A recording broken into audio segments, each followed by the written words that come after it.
we are no longer muted now because the intro is done playing, which means hello everybody and welcome to the Hylian Gamescast episode.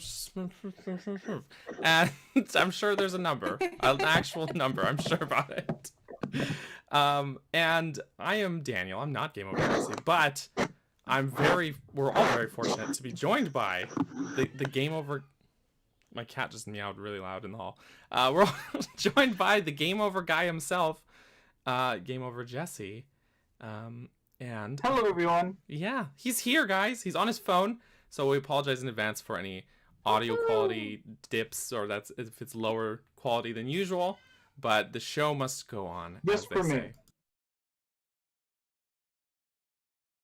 I'm saying just for me. Audio lower quality, just for me. Everyone else is fine. I'm the one with the problems. Yeah. We should be fine. So, yes, I'm Daniel, aka 𝗵𝗲 𝗵𝗲. We have a few topics today, but you guys know Jessie. We're also joined by the lovely Geek Apprentice. But we could not be joined by Kayla because she's a human burrito right now. So that's okay. She'll be here next time.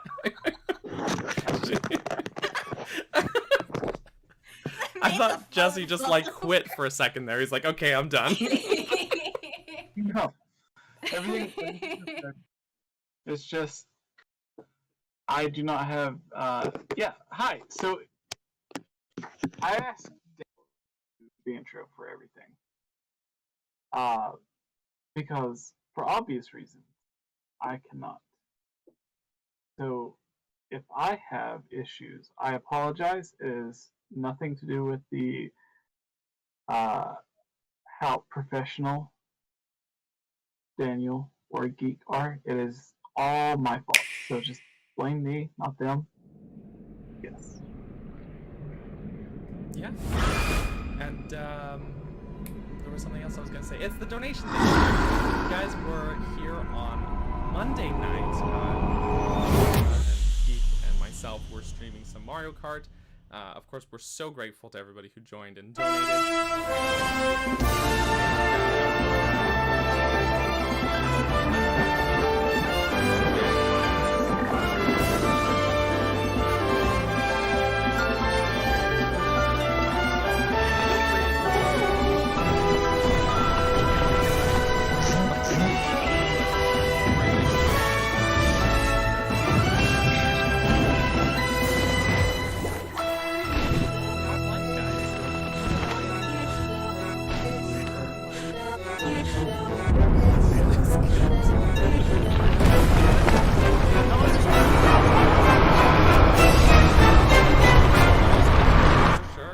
For sure. Yeah. Please let us know how you're doing, chat. Mm-hmm. Yeah. How are you taking the horrible Breath of the Wild news? Oh. It says they can't hear Daniel, but then it also says too loud. Okay. I think I saw what the issue was, so I fixed that. Don't worry. Jake says it's too Lloyd. To Lloyd. Lloyd's a guy. Tetra says still very lewd. Okay, that's probably just the stream delay.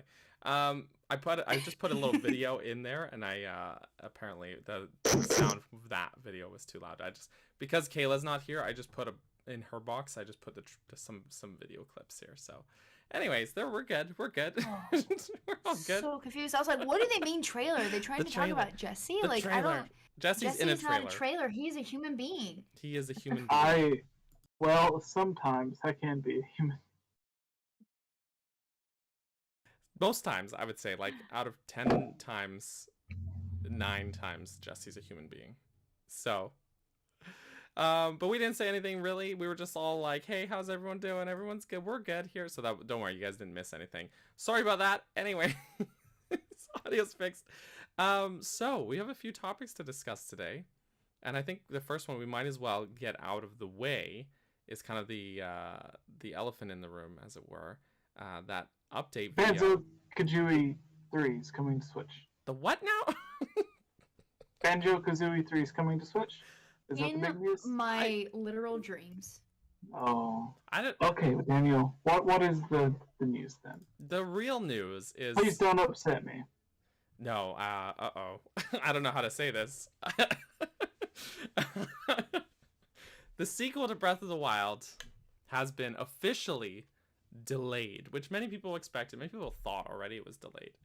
But they officially have announced the delay. Mr. 𝗷𝗵𝗲 posted, well, he did the video with his swanky new haircut, which someone got mad in the comments for that last video for me pointing it out. And they got mad for you pointing out his haircut? Yeah, they're like, why is everyone pointing out his haircut? I'm like, cuz, it's nice. Yeah, I pointed it out. It was the first thing I noticed. It was a reaction. I was like, oh, look, he got a haircut. It looks nice. He looks clean. We did the same thing with Zelda in the initial trailer. Look, Zelda hair was cut. Yeah, that's true. That's true. That must mean 𝗷𝗵𝗲 is playable in the new Breath of the Wild. That's what it... That's what that means. That's what that means. 𝗷𝗵𝗲 is the new playable character. That struck a good chord for me. That's good. That's good. That's great. So the sequel's delayed. They also showed that just like a snippet of a new clip with Link and the melted Master Sword, and his face is not mangled, and yes, which means that those theories that everybody had about, oh, maybe there's two Links, or that's not actually Link, that's a good guy Ganondorf, or however, whatever theories people had, those can all go out the window. Those are trash. Those are garbage now. Nope. Praise the Lord. Good thing. I am not complaining. I really hated those theories. Sorry to say, folks. So yeah. Thoughts, feelings about the trailer being delayed. Geek, why don't you start us off here? I mean, I thought I would have like a bigger sad reaction. I mean, I recorded my reaction to like the video itself, but the only reason I knew about it was because I was looking at my Discord and someone had posted it. They were like, "Oh my gosh, Breath of the Wild got delayed," and then I was like, "Oh, shut off social media! Don't do it." Because I didn't get home till like 10:30 at night.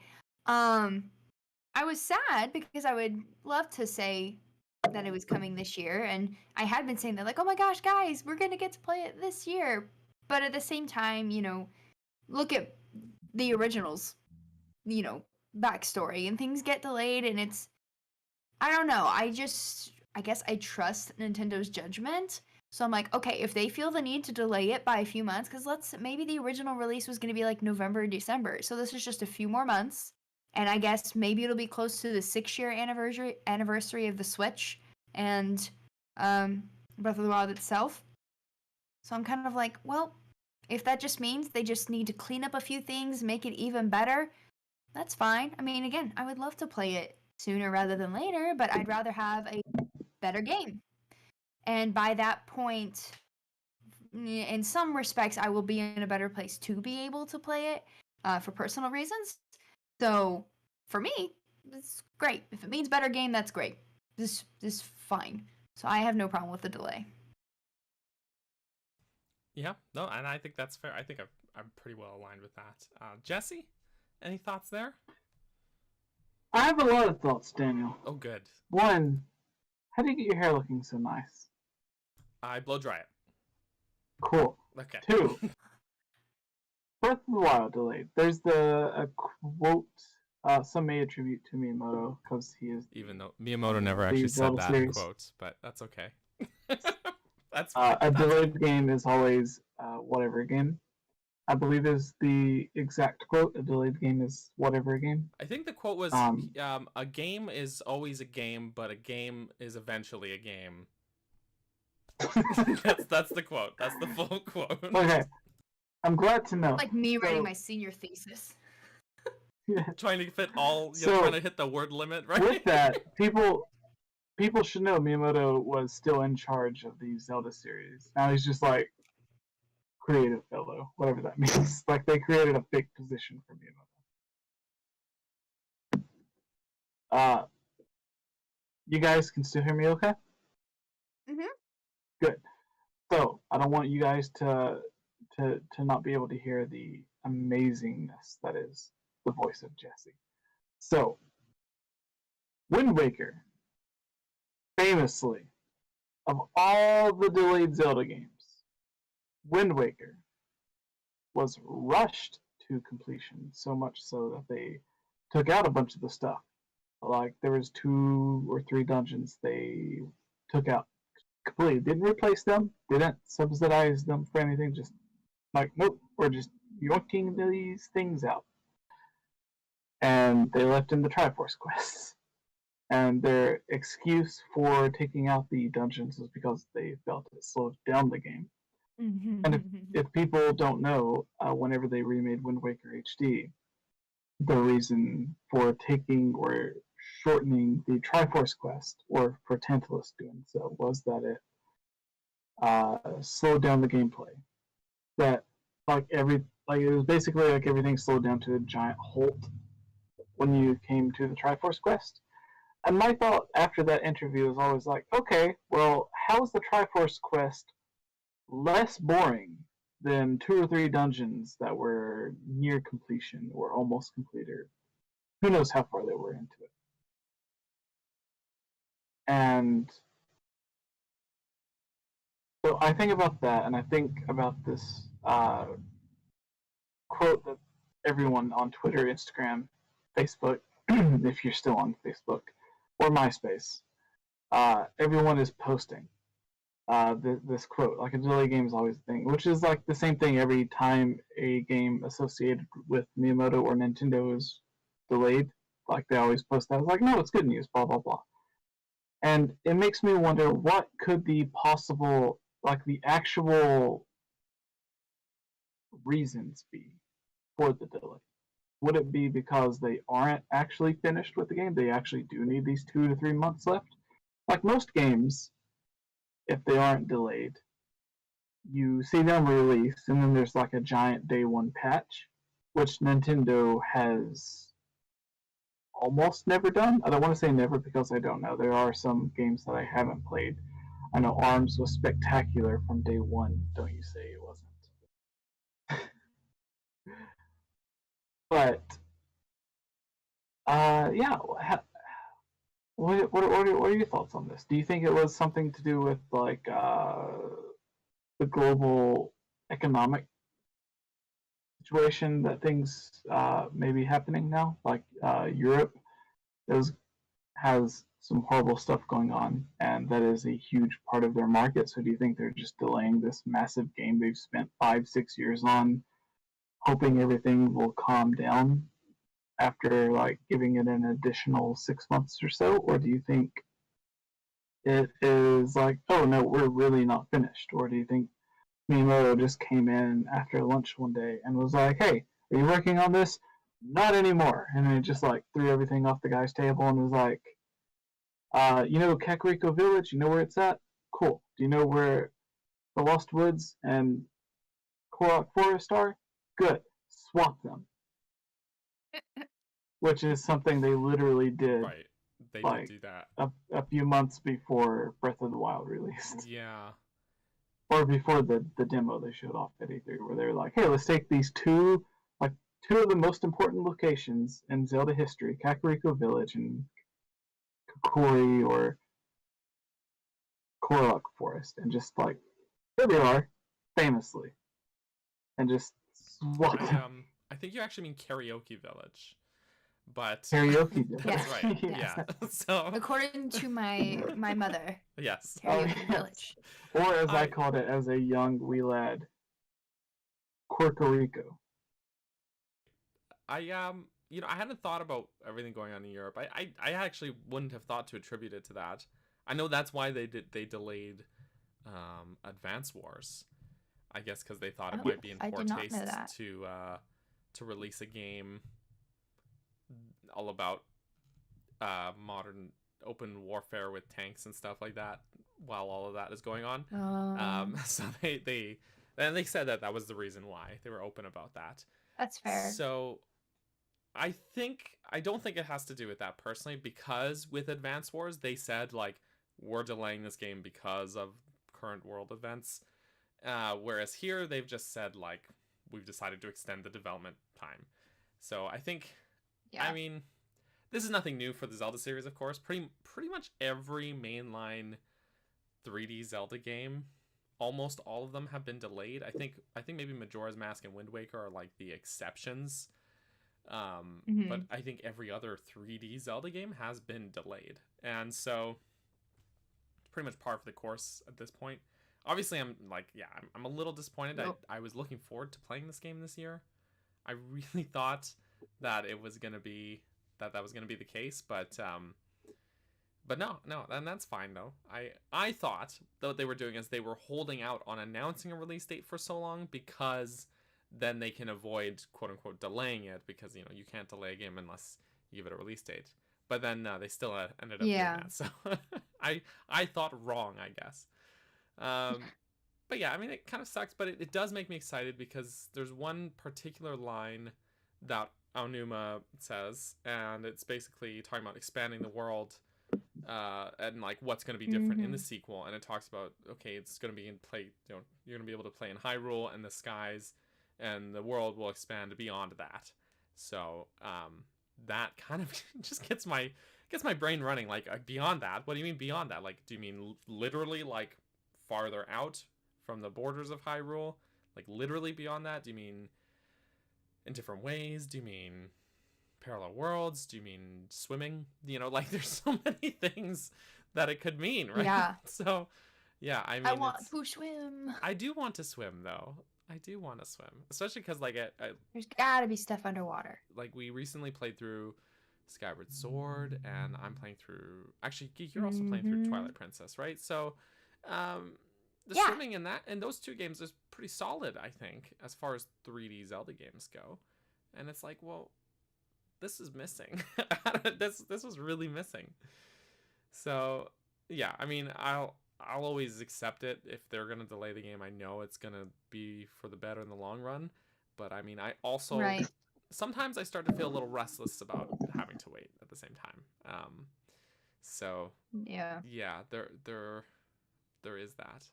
But I mean, but I feel like there's a more specific window now. Before it was an aimless 2022, and now it's spring 2023. Like to Jake's point, he says the idea of it releasing at the end of the year doesn't hurt too much, but realizing there's now one more whole year left to wait hurts my excitement.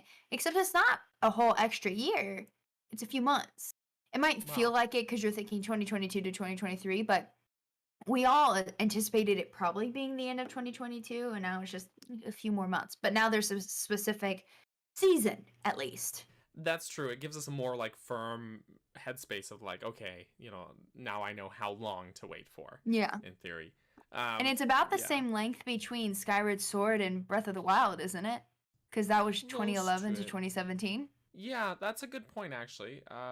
Although Skyward Sword released at the end of 2011, it was late November, whereas Breath of the Wild released early 2017. So it was like just not quite. Like it was a little under actually 6 years. So this will be definitely more, but that's a good point. And the thing too, a bit of discourse I've seen online as people keep bringing up Majora's Mask. They're like, this was another Zelda game they reused assets for, and it was a direct sequel, and it only took them 13 months to make this game. What gives, guys? And I keep thinking like, this is not the same. The scope of this game is so much bigger than Majora's Mask. Like Majora's Mask is, even for a 3D Zelda game, it's not that big of a game. There's lots of side content to do.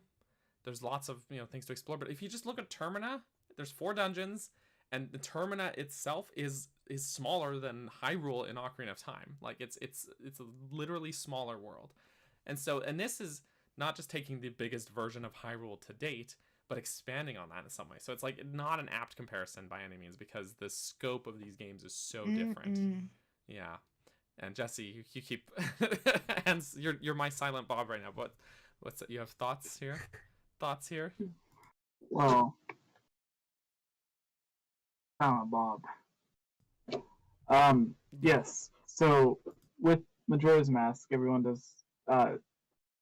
You mentioned that it's not the exact same thing because of a bunch of the stuff, and I was doing like this, like no, it's not the same thing. But then you said that there was like some minor differences and why it wasn't, and so I did the thumbs up.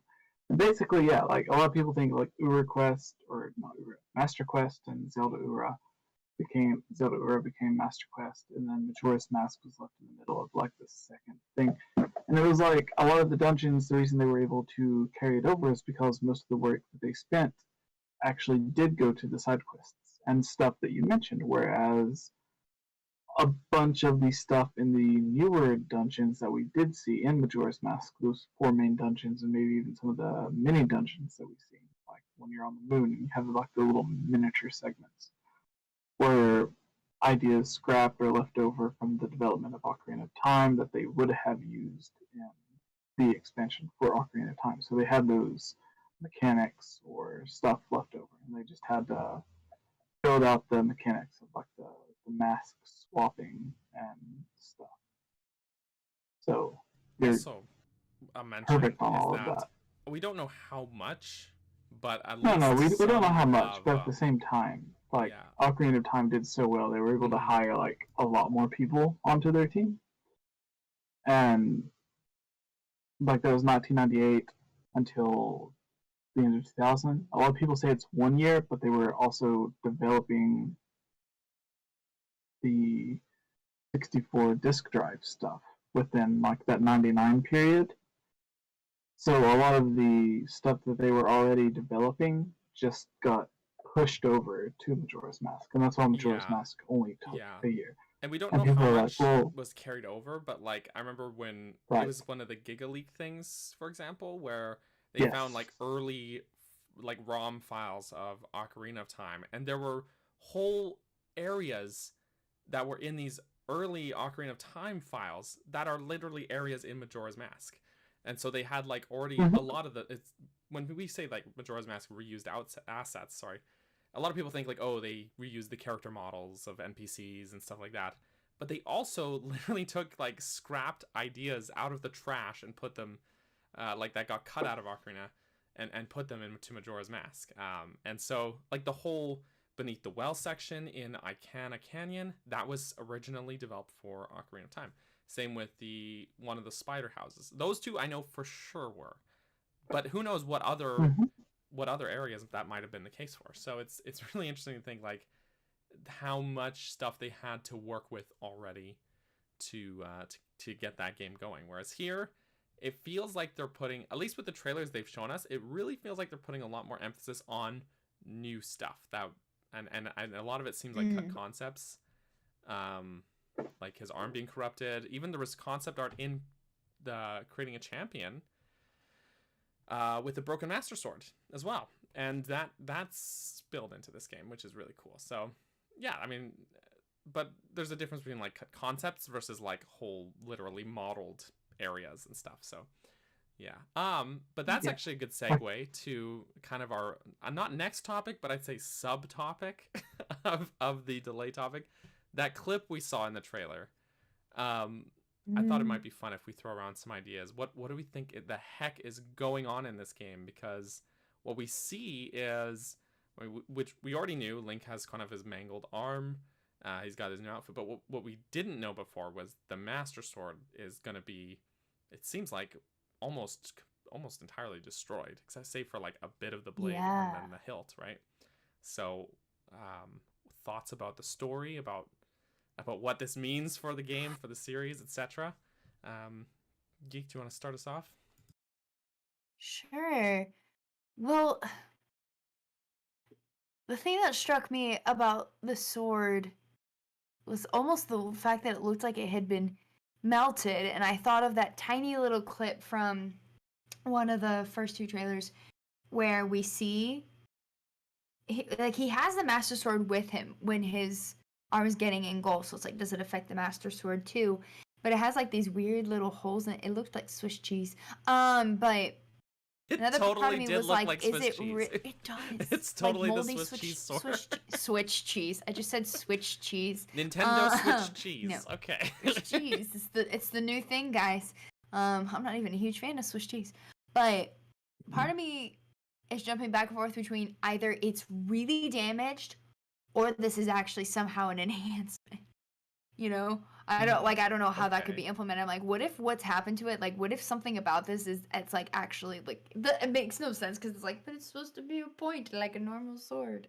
I don't know. Just everything about it seems weird. It's like, what is the gold glow? And you know, does it have to do with Zelda's powers? Why is he in this different garb that looks a lot more ancient? You know, which I haven't given too much weight to the whole time theory, but at the same time, no pun intended, I'm also like, well, they really have not shown off a lot. We can make a lot of theories off of the little bit they show us, and they know that. They know it. They know it. They know what they're doing. So I honestly don't have a lot of thoughts other than like, what could have, like, that's my biggest thing. What could have done this? Because the Malice has already been defeated by the sword before, so what could possibly do this? That much damage. Like, that freaks me out in the most exciting way possible. Like, oh my gosh, what kind of story are we getting? I'm going to lose my marbles. I know it. Totally. Oh, it's gonna be dark, almost worryingly so. So, for sure. Yeah. Jessie. That's all I got. This was a very short clip. It was very short. Well, That's Daniel, true. I have way too much to probably say. Geek touched on some of it, so I want to hear what you have to say, and then if there's anything left over that I still have going on, then I'll mention it. So you go next. All right. No, that's fair. Well, I mean, yeah, kind of a lot of it's like Geek touched on a lot of my thoughts already as well. Particularly with the clip we saw in the E3 2021 trailer, where, yeah, like, it looks like Link's he's holding the Master Sword and his whole arm gets, like, engulfed in Malice there, right? And when that happens, I think that's exactly the moment when we see that sword get damaged, right? That's like just this like little 1 second clip of that, right? But something worth noting is in the trailers we've gotten for this game, when we've seen Malice, it seems a lot more like a visceral, vibrant red Malice, as opposed to the sort of more pinky, gooey Malice that we've seen in Breath of the Wild. This Malice seems like harsh tendrils of Malice, you know what I mean? And that red is so much more vibrant as opposed to that sort of pinkiness. And so, like, I genuinely think that means that this is like more powerful, like stronger Malice than what we saw before. So yeah, I think basically, because we've seen something similar in the past with Ganondorf's cunningness. He's a very smart villain. I think that's one thing people kind of overlook often, is he's not just ruthless, but he's extremely cunning. And I think that's his power play this time, is in his sort of goal to conquer the world or whatever he's trying to do. He's basically tried to remove the one thing that's capable of stopping him. So you mangle the hero who wields the sword, you mangle their sword arm, and you destroy the one weapon that's capable of killing you. And that's just good planning. That's what that is. And yeah, whereas it reminds me actually of Wind Waker's story, in which Ganondorf in that game like assassinated the sages to basically depower the Master Sword in that game. And like that happens off screen, sort of behind the scenes, but still it's like that ruthless, cunning strategist side of Ganondorf that I think is really kind of a more interesting side to that character to tap into. Because in Twilight Princess, he's more like the warlord Ganondorf, whereas in these other games we see him more like a planner. So I don't know, it's really cool. But I think that this means we're probably going to spend a great deal of the story trying to fix or repair the sword, as it were. And I think that's that clip we saw. I think that is what's happening here. Is it's some sort of energy or sacred light that we can purify the blade in. And maybe, because it looks like it's like all charred up, so maybe there's dark power that's soaked into the blade that you need to purify out of it, and then you'll need to reforge it or something like that. Like, it brings Skyward Sword to mind in that way, where we were literally forging the Master Sword from the Goddess Sword. But then in this way we have to maybe purify it first, you know. That's something that that I keep thinking of whenever I've watched this clip so many times. So, something also, this Triforce is not on the back of his hand. A lot of people were quick to point that out. They were like, "Oh my gosh, he's got the Triforce on his hand," but it's not the Triforce. It is some kind of different symbol. But his hand glowing, we actually saw in one of the other trailers when he does like the time reversing power. His hand glowed then too, which I think was really cool. So I think it all kind of ties into this sort of ancient magic that I think there's going to be more of a magic focus rather than the technology focus of the first game. But we got a super chat, sorry to sidestep for a moment, from Taker610. Thank you for the super chat. This: do they need to delay it to add AMD upscaling? Now that is a good question. I don't think so, personally, but Jesse's shaking his head. Yeah. I feel like this is more Jesse's wheelhouse than mine, but this question at least. To answer really quickly from a technical standpoint, this is something on the user end that you could do yourself in like 10 minutes. So no, like from the actual developers, like this is like a one-man job that would take less than his lunch break. Okay. So no. Fair enough. Fair enough. To make it like, it's not as simple as like on the user end them doing it when they have their own PC. It's like they do have to implement it into the thing, but like no. Just simply no. It's like this is like a thing that takes more of like a couple of days rather than something that takes like another 6 months. To clarify, Jorge saying in the chat, I'm not saying that you lose the Triforce because of the hand. I don't think Link in Breath of the Wild ever had the Triforce to begin with, because it never shows up on his hand or anything like that, like we see in other games. I'm just saying that this symbol has nothing to do with that. That's what I think. That glowing symbol on his hand has nothing to do with it. So sorry if I was being confusing in the chat there. We also got another super chat from Sky Dennis. Thank you for the $2 there. If you have a question or anything you want us to answer, feel free to throw it in the chat there as well, and we'll make sure to get to it. But yeah, Kevin in the chat points out the floating skylands are similar to there's Sacred Realm concept art from A Link to the Past. That is a good point as well. Pardon me, sorry. That I touched on back, like we talked about that back after that E3 trailer even. I don't think it's literally the Sacred Realm, but I do think that there was probably some inspiration pulled from there. And Sky Dennis brought in the question with the super chat. Be honest, do you think Fi is making a return for the sequel? I really want her to return. She's my favorite companion. That, not my choice of favorite companion personally, but I do think this means Fi is returning. And that's something I didn't mention before, is when Link is pulling the sword out, there's a glow to the hilt, and Fi sort of returned in Breath of the Wild, in one of the memories, and also after you finish the Trial of the Sword, you get a bit of like that sort of glow and that sound from Fi. But I think maybe not in the way that Fi returned in Skyward Sword, but in a way we'll see Fi again here. I think so. I think that's what that glowing of the sword sort of signals at. Anyone else have thoughts on that one? I would agree with that like we don't know how she's going to return. We already know that she's there based on the whole glowing kind of speaking to both of them thing. It's the same sound that they used in Skyward Sword, and isn't it Fububayashi that worked on both of them? And now this one too. Yeah.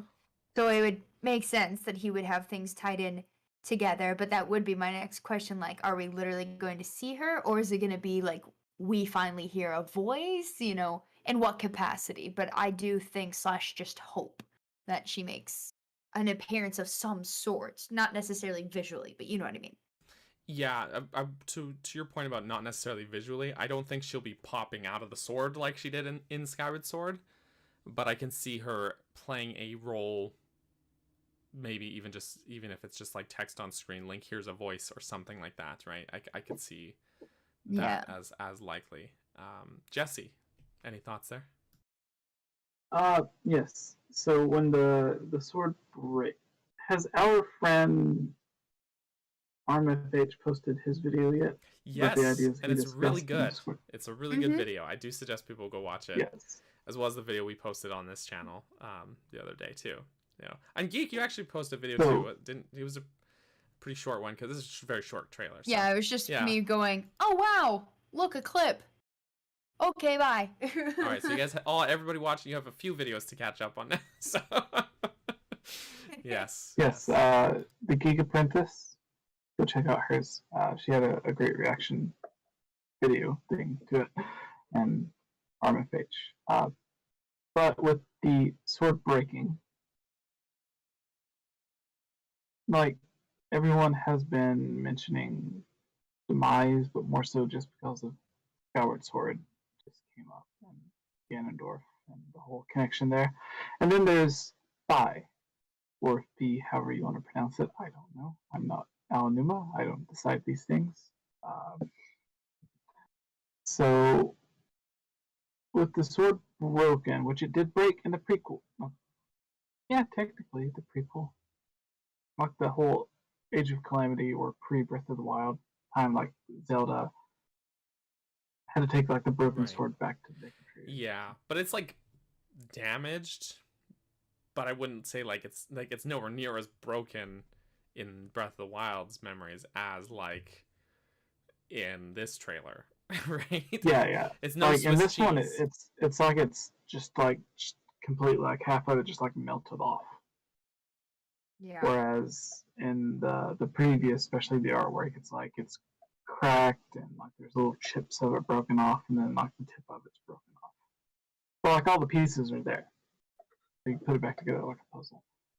But it seemed like the Calamity or whatever like melted it, like acid or ate it or corrupted it, whatever you want to call it. I wonder if not just 𝗏 gets free, but demise as well. I was gonna bring that up. I was waiting for one of you to bring it up. Because we see, like, 𝗏 lives inside the sword, and obviously she actually speaks in Breath of the Wild.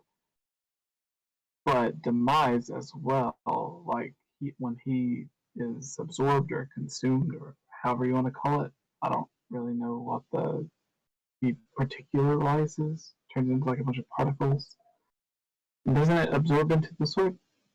Yeah, so that's true. And what 𝗏 says at the end of that fight in Skyward Sword is that, yeah, basically Demise's residual consciousness gets absorbed into the sword.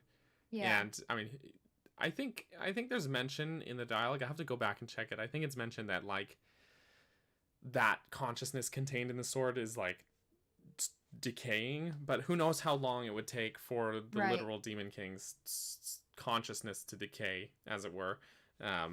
Who knows if it even would.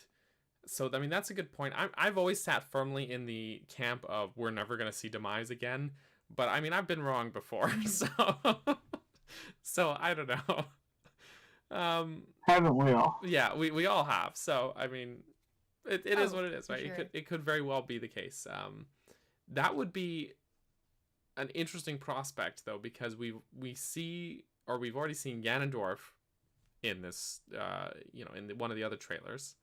So, if both of them were loose, I feel like things would get really crazy, real fast, in not a good way. Well, I have to wonder what does it say in that part in the Japanese translation? Like, I wonder if there's like a difference there.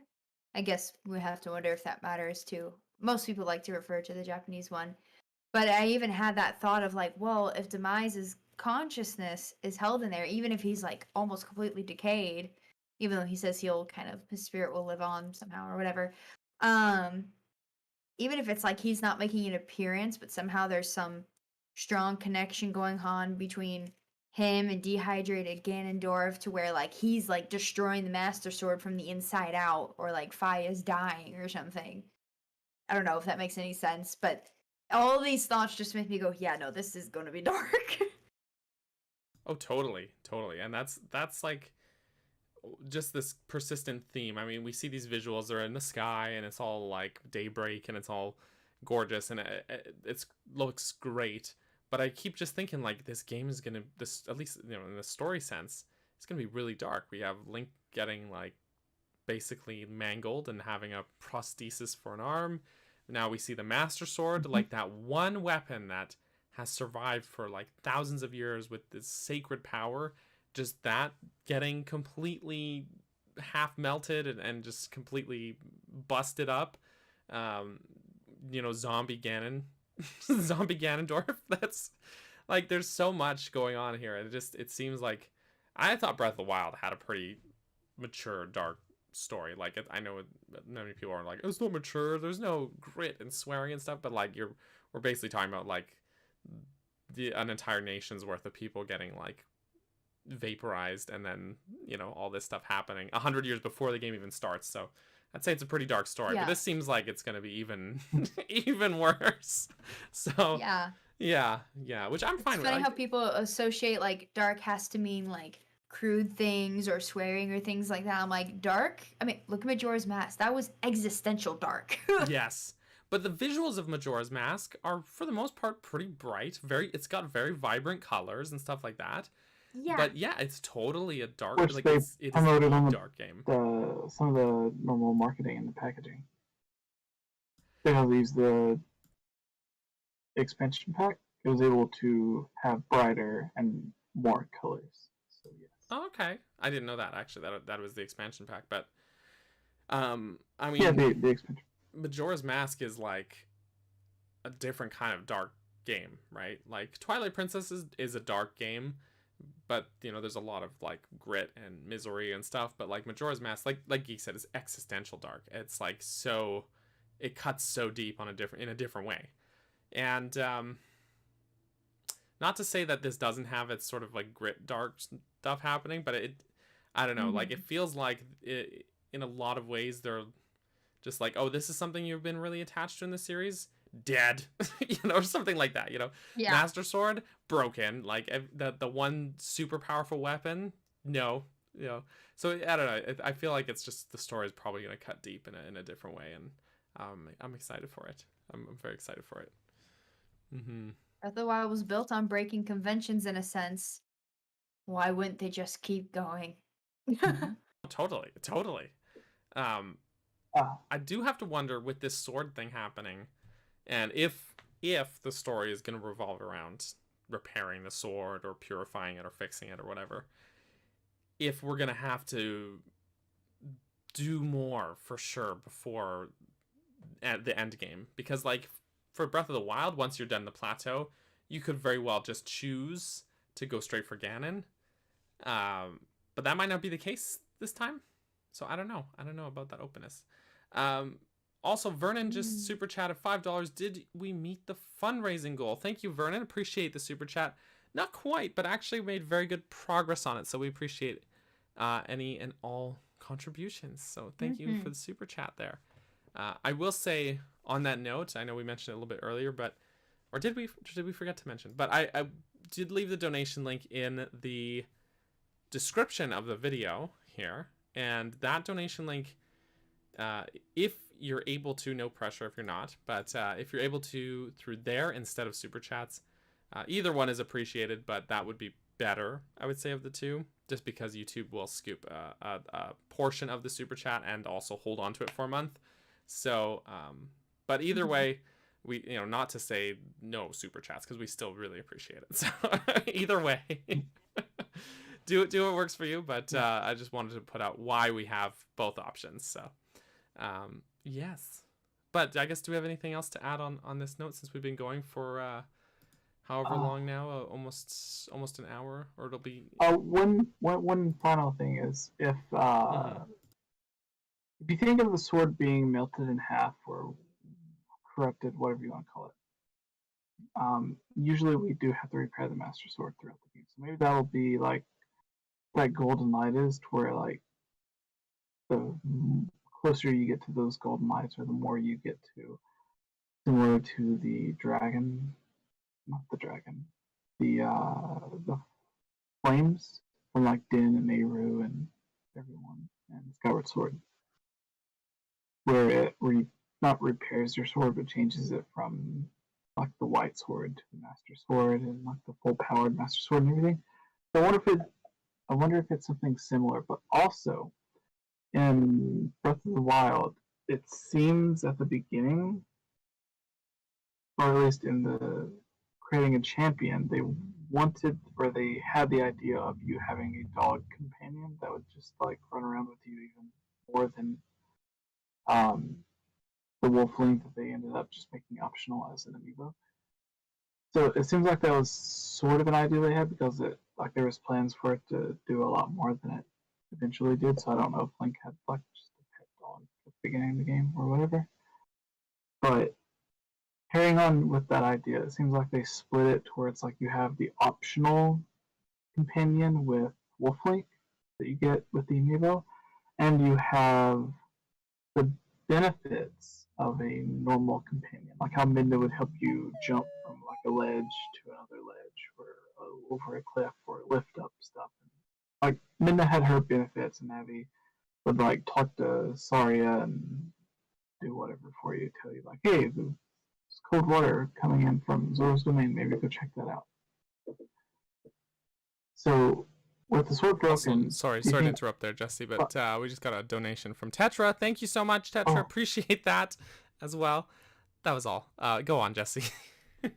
I was saying, do you think it's a possibility for Fi to be like the replacement for some of those characters, like how she literally led you to the sword, the goddess sword, before it became the white sword and the master sword? Like, do you think she might lead you or help you out in certain ways more so than the original Breath of the Wild, but maybe not quite as much as like, hey, maybe charge your Joy-Con because your left Joy-Con's like at 25% battery life.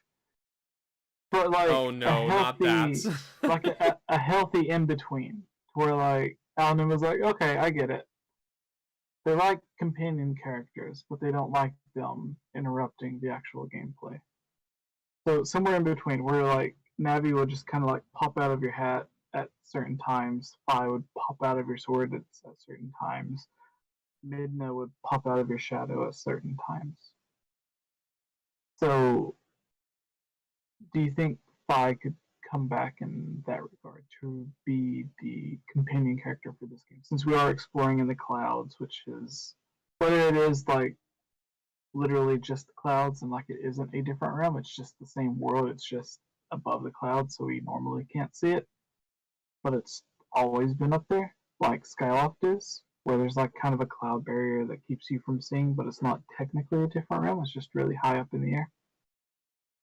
Or do you, whether it's that or like an actual portal similar to like what the dragons actually fly through and that opens up the area above, whatever it may be, do you think because Fi is familiar with both, whether it being the sacred realm or the area above the sky, do you think she could be the companion character for this game? Yes and no. So we touched on this a bit earlier. I don't think we'll see her like popping out of the sword like we did in Skyward Sword. But I can see her coming back, maybe like I said, even just as a voice or something like that, in some shape or form, or even just barely, just even as much as she was in Breath of the Wild. Again, like just like 2 moments where the sword glows and makes a sound effect. So I mean, I could see it. I don't think we'll have her popping out and interrupting you and stuff like that and telling you that your Joy-Con batteries are low or anything. Thankfully, yeah, because I think they know that like Nintendo heard the feedback about Skyward Sword, you know, and like to your point, like, and this is part of why I really hope is not the case. Like Navi, you can ignore, even in like Ocarina of Time, Navi would give you hints and people would say Navi was super annoying, but you could literally just ignore Navi. She would only talk like when you press the button. You could just as easily ignore her. And then like Tattle was even less hands-on than Navi, at least in the N64 version. And King of Red Lions was only with you like for technically like a third of the game, only when you're actually sailing, for example, right? So he would only interrupt you sporadically or at very specific moments, right? And it was always to push the story forward. Same goes for Midna, who, even though she was always with you, her interruptions were always only to push the story forward. She wouldn't nag you. So, yeah, like you had to ask her, and she'd be like, "What do you want?" Yeah, totally. Exactly. She, and like Tattle, for example, as well in Majora's Mask, and I think a lot of people overlook Tattle as a companion character, but like with Navi, you could ask Navi about an enemy, you'd target an enemy, ask Navi, and she would tell you about the enemy. She'd give you like a paragraph of a breakdown, if that, a couple sentences. In Majora's Mask, if you ask Tattle for a hint, she'd be like, "What, you don't know what that enemy is? Really?" Like she would almost like, "Did you not play Ocarina of Time?" Exactly. Yeah. She's like, "You don't know about a 𝗙ecie?" Right? So like just shoot it. Yeah, exactly. And like I remember one thing I found really funny is if you ask Tattle for hints during the boss fights, she will give you hints, but they're really vague. They're really, really vague hints. And like even in the final battle against the like Majora's Mask and Majora's Wrath and all that, she'll basically be like, "Remember how you beat that other boss?" And that's her whole hint. And you're like, that doesn't tell you anything, right? And then Fi, I remember just it's so toned down in the HD remake, in Skyward Sword HD. But in the original, especially, like if you ask her about a 𝗙𝗵𝗲, she will. It takes you like a minute and a half to get through all her dialogue about it. It's like so long. It's redonkulous.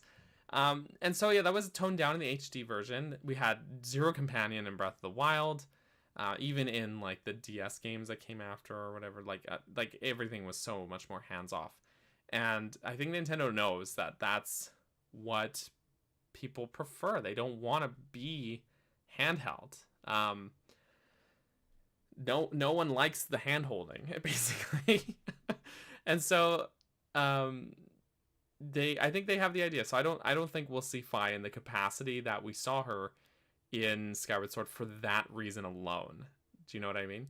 I think that was just enough. And yeah, like all they really had to do was tone down some of the dialogue in Skyward Sword HD and not make her forcefully pop out. It went back to how with Navi you could just ignore her. And that was like such a huge improvement, even though it's such a small tweak. So it's, yeah, I think they've got the message. I've talked in circles enough about that. So yeah, Geek, any other thoughts there too, or? I actually had a really crazy story thought, but I'm gonna keep it to myself. Okay, I see how I might make a really short, completely not possible video about it. Okay, you piqued my curiosity. Maybe I'll tell you guys after the podcast. All right, fair enough. Obviously when I say, because I see Bonnie in the chat says I like holding hands. I see what she said there. Never mind. I understand now. I had to reread that. I love that. You know, okay. like people touching me. But even like, and we've talked a lot about like learning in games. Something I talk a lot about, like how games teach people and learning in games, and especially like with my son who plays a lot of games, right?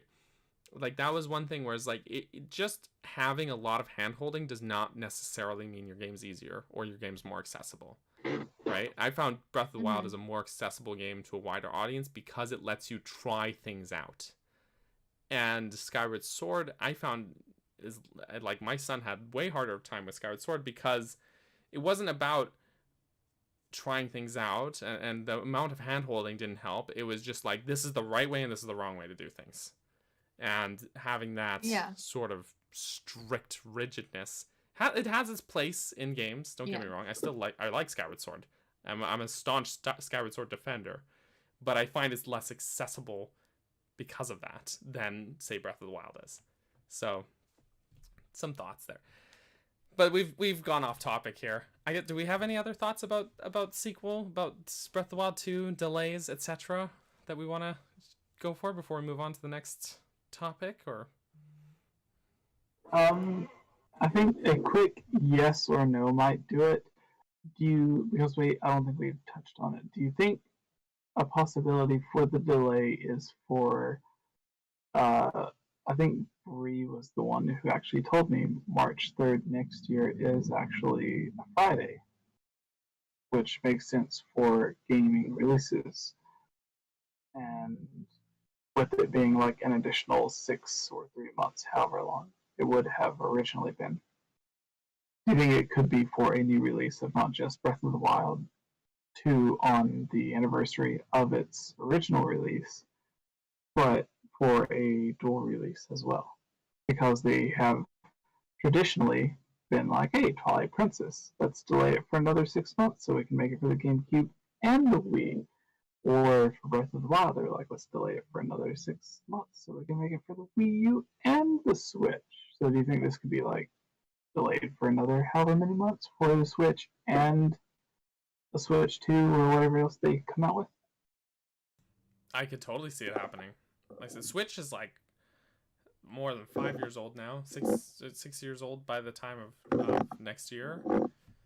By the time of next spring. Oh, 𝗍𝗵𝗲, thank you for the donation there. Appreciate that. Big appreciates. Look at that. So we got a few more coming in today. Not bad at all.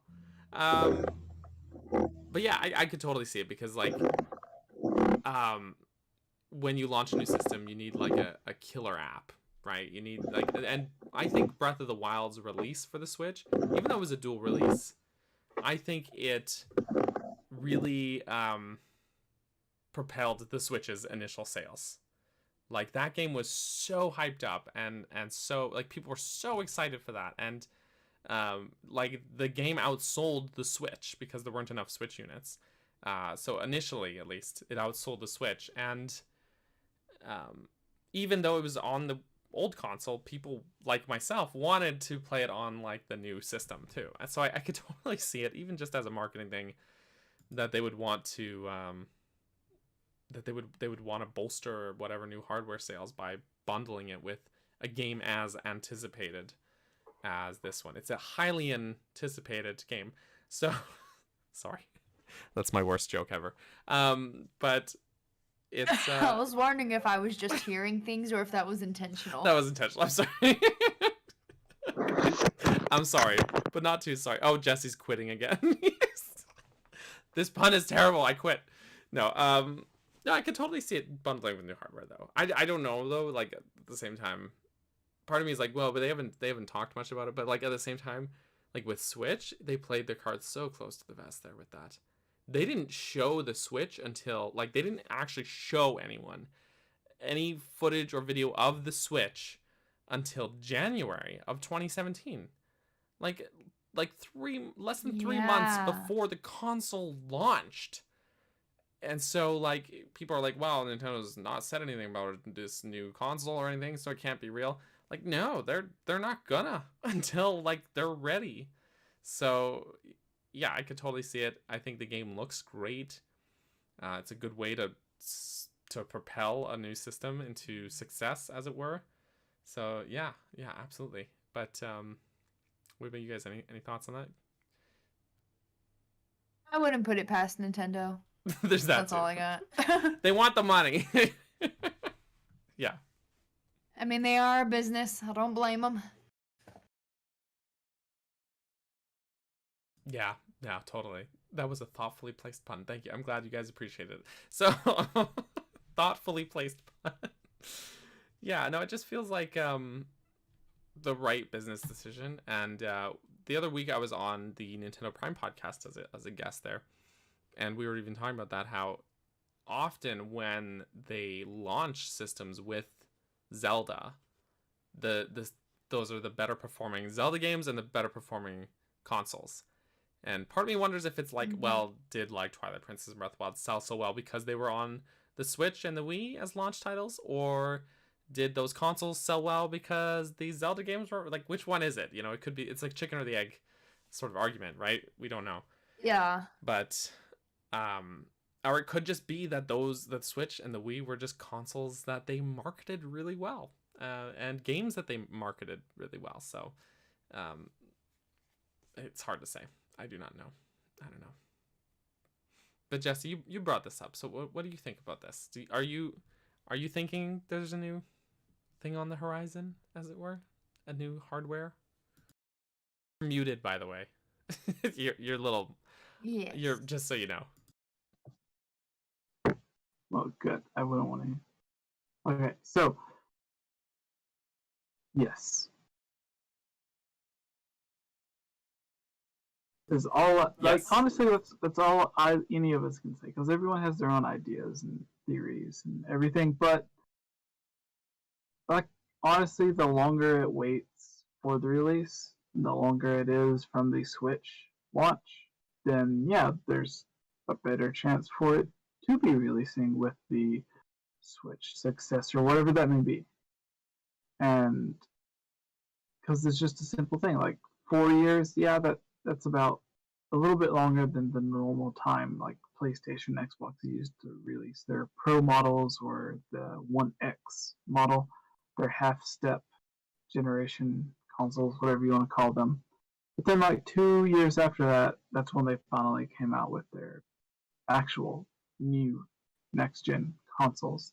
So the closer you get to like 7 to 8 years, and the further away you get from like the 4 or 5 years gap, then it's like, yeah, that's more than enough time. That's what it used to be for Nintendo until the Wii sold 100 million units, and they just said 10 or 12 years. I think you might have got a text there. That was so loud. It was very loud.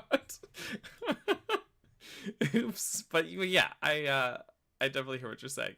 That almost overshadowed what you were saying just now. I think he's frozen. I think That's why froze. he stopped. Oh no, Jessie, come back to us. Come back to us. Yeah, I think he's totally frozen. Oh dear. The text killed the call, I guess. Whatever text he got. It's okay. He froze earlier before we actually went live, folks. So he'll be back. He'll be back. I hope. He will. What if he's not though? That's okay. What if he's just really good at playing as a statue? Oh, he's better than Drax. He's staying so extremely still. I am invisible. That we think his video's frozen. Oh no. So my favorite moment in that movie, someone walks in, "Hey Drax." Dang it. Yeah, was it Mantis walks in? She's just like, "Oh, hi Drax." Mantis, yeah. "Hi Drax." Or his honesty, "You are the ugliest creature I have." She's not even though. It's that's no, okay. she's not. Not by human standards. It's like, you got antennas and solid black eyes, which is a little terrifying. But other than that, you're very pretty. Yeah. I mean, like, there is the alienness of it also. Snowman says that Jessie will be back in 2023. I think that's accurate. Jessie will be back in time for Breath of the Wild sequel. So don't worry. That's what's most important. Exactly. Well, I guess we probably. I don't know about you. I don't know if I've got any other things to mention here. We both have videos on the trailer as well. Oh, he gone. Well, she gone. Well, now my stream layout's all whack here. I'm just gonna. You've been promoted, Geek. You're in the top corner now. So. Yay! We'll just have empty black square. I didn't even know where I was before. Oh, sorry. You were in the bottom. It's just because where Discord put you. You were in the bottom. Yeah. Yeah. So the sequel, I think we can move on from sequel to Breath of the Wild.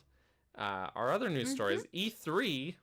Jeez, this is a bummer news story. One game gets canceled, one game gets delayed, the other event gets canceled. E3 is canceled though.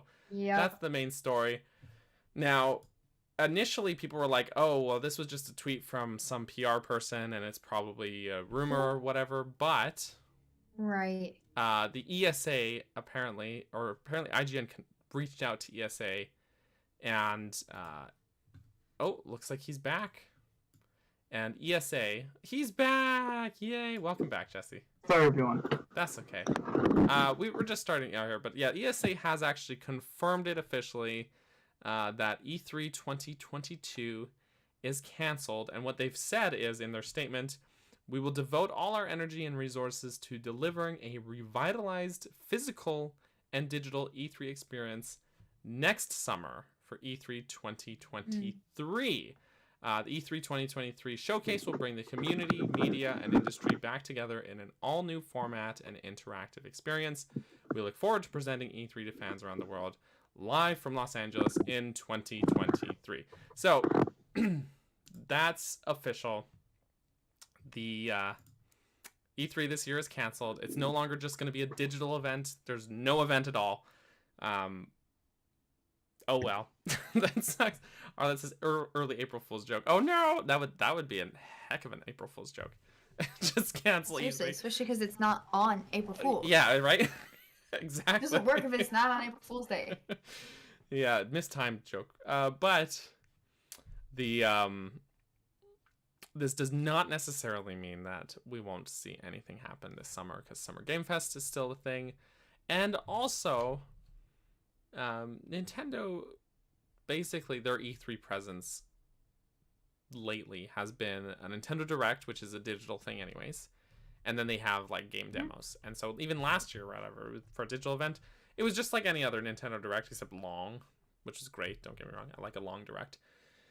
And maybe some Treehouse stuff. So Nintendo could very well just as easily still have their Direct in June when they usually would for E3, and just carry on as normal without the actual E3 event, or any E3 branding. So yeah, that could still happen. That doesn't mean that there's not going to be any things, because there's still lots of games coming out this year. We've got Splatoon, Pokemon, Mario plus Rabbids Sparks of Hope, which looks really good. Not the sequel to Breath of the Wild apparently this year, but they could still show stuff for it at E3, let's be honest. That's true. Especially because E3 2016 they showed lots of Breath of the Wild stuff, even though the game didn't launch that year. So there is that. I feel like I'm forgetting stuff, but there are lots of games this year. That's the point. I can't remember what else. Yeah. All I remember is there's lots of games this year for sure. Jessie had a fall. Yeah, sorry. You okay? I just fell, that's all. He's fallen and he can't get up. No, he's good. He's up. He's rotated though. It'll fix itself. It's just my phone being stupid, falling off the thing I have it on. Just ignore me. Just continue with your own thing. Okay, it's okay. You're oriented the correct way now. But, well, Geek, any thoughts about E3 or lack thereof? E3 caring about it, or? Well, I've never been able to go to one in person, so all I've ever experienced it is from a digital standpoint. And y'all know all I really care about is Nintendo stuff. And short of an in-person event, Nintendo doesn't need E3. Like, you know, a lot of people who love Nintendo games usually just love Nintendo games. I mean, obviously a lot of people here are invested in PlayStation and Microsoft. You know, EA, the few people that like EA, I guess, for Sims. But I just... If someone said they think I'm making a beautiful pink pizza. Oh, that I ripped. But I guess it doesn't really seem like a big deal to me, because I'm like, they can just still do a regular Direct. Maybe it'll be in July instead of June. I don't know. I always like when it's in June because it's usually close to my birthday, and then I get really excited because I'm like, thanks, Nintendo. Obviously, it has nothing to do with me. But there's usually, like, I've noticed most years there's like something releasing on my birthday, which I find funny. It's never a game I want to play, but I find it funny. But I kind of like that they said they're gonna direct their energy towards getting an in-person / digital one next year, which could be exciting. Maybe next year I'll actually go to one in person. Oh gosh, that was loud. Oh heavens. You okay, Jessie? Yeah. Yeah, was it loud? That was very loud. The vibrating is so loud. This is very loud. My older brother. Because it's where your microphone is. Or I guess it's the closest thing to your microphone. But yeah, I don't mind. Like, I mean, obviously I'm speaking for myself. As someone who only cares about Nintendo stuff and very limited even within the world of Nintendo, I'm like, cool, just give me a direct, it's fine. I do feel bad for people who they're into several different gaming companies' games, so that kind of stinks. But you know, I guess here's looking forward to next year if they have an in-person event. Maybe I'll be able to get to go and actually do things with all of the games cast because I was never able to. You know, meet you guys in person eventually. But yeah, I guess I'm probably rambling at this point. I do hope Nintendo still does their direct. I mean, they do them usually in September and January, February-ish. So why wouldn't they do one still in June like they normally would? So I'm not bummed about it, but I'm in a position where it doesn't make a big difference to me. So Counterpoint though, to kind of part of what she said, and this really goes to show how Nintendo is in some ways kind of a trailblazer in this aspect of the industry. But you know, Sony for PlayStation, they've started doing the State of Plays, which is just like their version of a Nintendo Direct, but for PlayStation. So they could still carry on without E3, with doing their own digital event. Microsoft, I think for Xbox, they haven't even been at E3 in a long time. They just were like, screw it, we bought the theater across the street from where they hold E3, and we'll just have our own event during the same week of E3. And then we don't have to pay ESA a bunch of fees. And everyone just kind of there you go, counts it as part of E3, but technically it's not. So I mean, there is that as well. Like, and literally, yeah, the Microsoft Theater is literally across the street from like the LA Convention Center. It's or something like that. It's like a block away at least, or at most. It's really close. So it's like one of those things where it's like, if you think about it, like those are the main three. I think EA has even also started doing their own state or like play thing, EA Play or whatever. So yeah, I guess I think a lot of the big companies are already transitioning to kind of follow in Nintendo's sort of marketing footstep with directs and just doing their own digital presentations. So there's nothing to say that they can't just still do those this year. That's true. Yeah, I mean, like if they have like I would urge them if they don't want to or have nothing good to show, don't just force a presentation out because it's that time of year and you need to have a presentation. But you know, at the same time, it's like, you know, if you're going to anyways, you might as well, you could just do it. You could just post it on Twitter or YouTube, and in there you're good, honestly. Like, you don't need a huge event for it like E3 necessarily.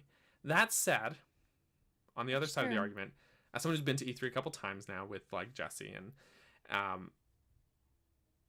for me in the past, E3 has been more like a social event than anything else, just as much as it is a marketing thing for companies.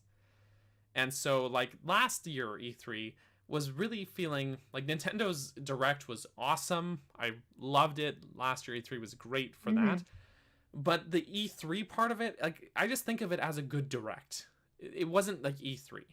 And so like if that, like all digital E3s, I don't care about at all. It's just like, okay, it's E3, it's happening. Like and even last year for the Direct, the only part of it I streamed was Nintendo's presentation, was Nintendo's Direct and their Treehouse stuff. Because like that's the part of the, as far as the marketing stuff that I care about. The rest of E3 for me is like in person. It's a social event. I want to go. I want to network. I want to meet other creators. I want to hang out with cool people. And I don't want E3 to die. Like a lot of people are like, I'm ready for E3 to just be over forever. That's a lot what a lot of people are saying online. They're like, okay, E3's canceled. E3's dead forever. Who cares? And I'm just like, you know, I love those memories of those trips. I love going out and seeing people, you know, like those are some of the best trips I've taken, you know, outside of some really awesome family trips that I've had.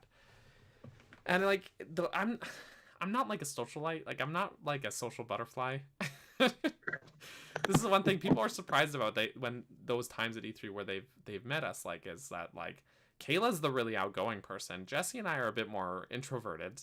And so, and people, I would be the same way. Yeah, no, it's, I mean, a lot of people see us like on camera and on streams and stuff, and we're like, oh, but it's not the same as being social in like a crowd. It's totally not the same.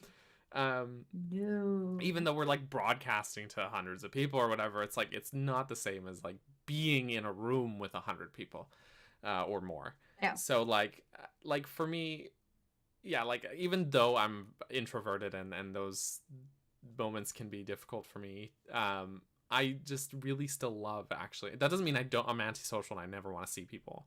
And like Right. building those connections and seeing people, and like those are really incredible experiences that, you know, like I would say were really the best parts of E3, for me at least. And again, like we obviously, Yeah. like even just this discussion now, like you and I have had very different experiences with E3 because of that, right? So, but like, yeah, just Right. like as far as the marketing event goes, as far as like all these companies presenting their stuff, like I couldn't really care less. They could do it any time of the year. I don't care. But that doesn't mean I want the event itself to die out, if that makes sense. So, Yeah. yeah. But I've rambled Yeah, as I guess well. I didn't care if the digital part of it is gone, because I'm like, I can still get my Nintendo Direct. But I agree, if it's worth it if there's an in-person event. Because that, Yeah. like you said, it's the social aspect of it, of a bunch of creators and gamers coming together. You know, even within our circle, it's like, sure, we do the podcast together, but we've never had all four of us in person. Partly because like I was really new at the time that y'all went the first time, and then money. But that's the big. I mean, they're So- expensive trips. I won't lie. Like I'm not going to sugarcoat that. They were expensive trips. But maybe next so year. maybe. That would be super exciting. That would be incredible, and I would love it. I would say like if that's happening next year, as long as, you know, money, if it's in the books, like I would really love to go. And as you know, provided it's an in-person event. But if it's a digital event and it's canceled, Yeah. who cares? Because like all these companies could still do a digital event on their own. But I've rambled. Jessie, you've been awfully quiet through this whole discussion. What are your thoughts here? Any feelings, thoughts? I've been afraid to speak, Daniel. Why? No. Why So, afraid? What did I say? What did I do? my phone. I'll leave it with you. With E3, you explained it towards the end whenever I came in. You did a really great job of which is like there's a lot of companies that haven't technically been a part of the E3 presentation, which there's like most of them are like third party, like Capcom and stuff have their own booth, they have their whole thing for E3. But Microsoft, yeah, they moved across the street. Bethesda at the time, like you and Tubes and N64 Josh, I think, came with us. That's right. No, yeah, the Bethesda in 2019, the Bethesda had their own event that was like on a completely different day at a completely different venue. It was some theater that they had like rented out. Yeah, I very much remember that. I more so remember the Aftermath because it was a bit more exclusive. Like it was an invite only thing, and only Jessie got invited. And so basically we went there, Jessie went in, and we basically, the rest of us waited outside and then like for the whole event. I think we might have gone out, like got like a snack or a drink or something, and then came back to pick him up. And Jessie had, you know, had a few drinks and stuff, and we had a fun time. But yeah, it was a very exclusive event. So I always more think of the Aftermath than the actual event because we couldn't go in. but you're so right, is that Bethesda also, and Bethesda's huge, like. Daniel. Yes, Jessie. You want to play Doom? You want to play Doom? I don't know what you said. Did you say? I'm afraid. Do you want to play Doom? Do I want to play? Oh, I. Okay, that's a reference, of a very drunk Jessie. But yes, it was completely separate from E3 technically, even though I think Bethesda had a booth there, but all their presentation stuff. Mm-hmm. Was separate, like you said. So, but yes, go on, Jessie. Please continue. That is essentially the point that I was trying to get to. Is that there was a lot of companies aside from Microsoft who had all of their stuff outside, like 10-15 minutes away from E3 itself, but they had booths inside. But all of the presentations and stuff were outside. Like at different venues, sometimes it was like far enough away to where you actually would have to schedule a way to get there and back. So, like Nintendo's been doing their Direct, they'll continue to do their Direct. PlayStation has their version of a Direct now. Microsoft has, like, do you remember we tried to get into the Microsoft thing and they were like, Yeah. yeah, you can go, and then the next person's like, no, wait, You can't. why are you guys here? Also, Yeah. we just got another donation. Just sorry to interrupt there, from Wrecker1. No. Thank you as well for the donation. That's super, super appreciated. Absolutely. No one's lovely. asking questions or anything?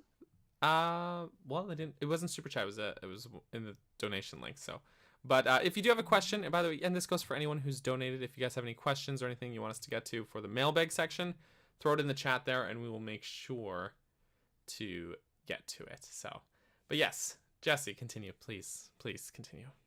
Yeah, that's basically is. There's, aside from a few third parties, no one actually had like an E3 presentation. Like Microsoft has been away for a while. PlayStation, I think we went to like the last one that PlayStation was actually at, where like they had that giant screen, and then like the next year, that screen was just taken up.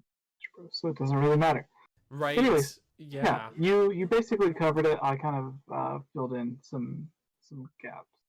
That's basically is like no one was really doing their presentation as part of E3. They just all used the event itself to base all of their big announcements around. Because like Microsoft, for example, is like, oh well, everyone's already going to be in LA for E3. Let's just have our thing like next door. Literally next door. That's basically it. Yeah. So I think PlayStation will have their digital thing, Microsoft will have their digital thing, and everyone will have their own digital things. It'll just be, or like Capcom and some of these smaller third-party studios won't have their own thing, but most of their big games get announced during either PlayStation, Xbox, or Microsoft, and even there's a bunch of other, like, I wouldn't say fourth party, but if you rank it in terms of like Nintendo, PlayStation, Xbox, and then like Capcom, Square Enix, Bethesda, all the third parties, there's like smaller people that have their own E3 event that no one covers. So I think they'll be left out, but like no one's going to like the Java presentation. Right, yeah. Oh. And actually, or like it was like I brought up Oculus Microsoft or and whatever. Sony as an example, but even you're totally right. Like a lot of companies, I was just thinking about it, like because someone mentioned in the chat, actually it was Aaron mentioned in the chat, my E3 vlog that we did in 2019, which is the last year we were able to go to an in-person E3 event, and yeah, like I remember even it's like pretty much each morning we were like at the Airbnb and we'd have the TV on and there was some event or some presentation going on or some game being shown pretty much the whole time, and it was like 3 days before E3 actually started. So it's like a lot of people or a lot of companies I think were just timing their stuff around E3 and all that, but it actually had nothing to, or it technically not, it didn't have nothing to do with E3, but it technically wasn't a part of the E3 event itself. So like, and that kind of goes to show you that E3 is more of a wider scope of an experience than just those 3 days in the convention center. It's a bit more encompassing than that, as a sort of social experience and also as this marketing experience for most companies. It's just really like some of the bigger ones that actually have their presentations at the actual E3 event. So yeah. So we'll see. I will say too, for anyone who keeps saying they want E3 to die, would you rather have E3 or the Game Awards? Just a thought. Yeah, the Game Awards were...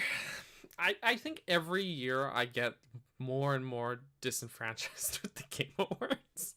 Like every year I feel like I care less and less about the Game Awards. It just is really... It's becoming the Oscars of gaming, and I'm like, I don't care. I'm sorry. Yeah, Will Smith needs to come on and just smack Keely or something. I wasn't even thinking about that. Just in general, I don't like the Oscars. That's an apt comparison too. Like, thing is, like, even with the Game Awards this last year, right? Like, there was a lot of like presenters or whatever, where it's like these are Hollywood people. They have nothing to do with games. They're not involved in games or anything. and it's just like they're here for their to get the viewership up or whatever, and it's just, I don't know, it feels very like it feels like a very corporate decision more than anything. And, and I would rather the Game Awards just be a time to celebrate games, like in the literal sense, celebrate games. You know, give awards to these games and stuff. And like so many, and actually be voted on by real people. Yeah, not in totally. And I mean, or as Jorge put it, the ad awards. The ad awards, totally. And on a personal note, I'm sick of getting confused with the initials. All right, TGA. Like, this is how not humble I am. I'm working on it. I mean, it was dumb. Obviously, I was confused. Was like some big Zelda tuber, whatever, was like, hey, I'm watching a video, something. I like read it too fast, so I didn't read the actual title. Something, I'm watching TGA, and I remember thinking like, he watched one of my videos? And then I was like, Game Awards, the critical thinking. Because this was back when I had, I think, like 2,000 subs, which, you know, is like any amount is like, woohoo! But I look back and I'm like, logic. You use critical thinking. Yeah.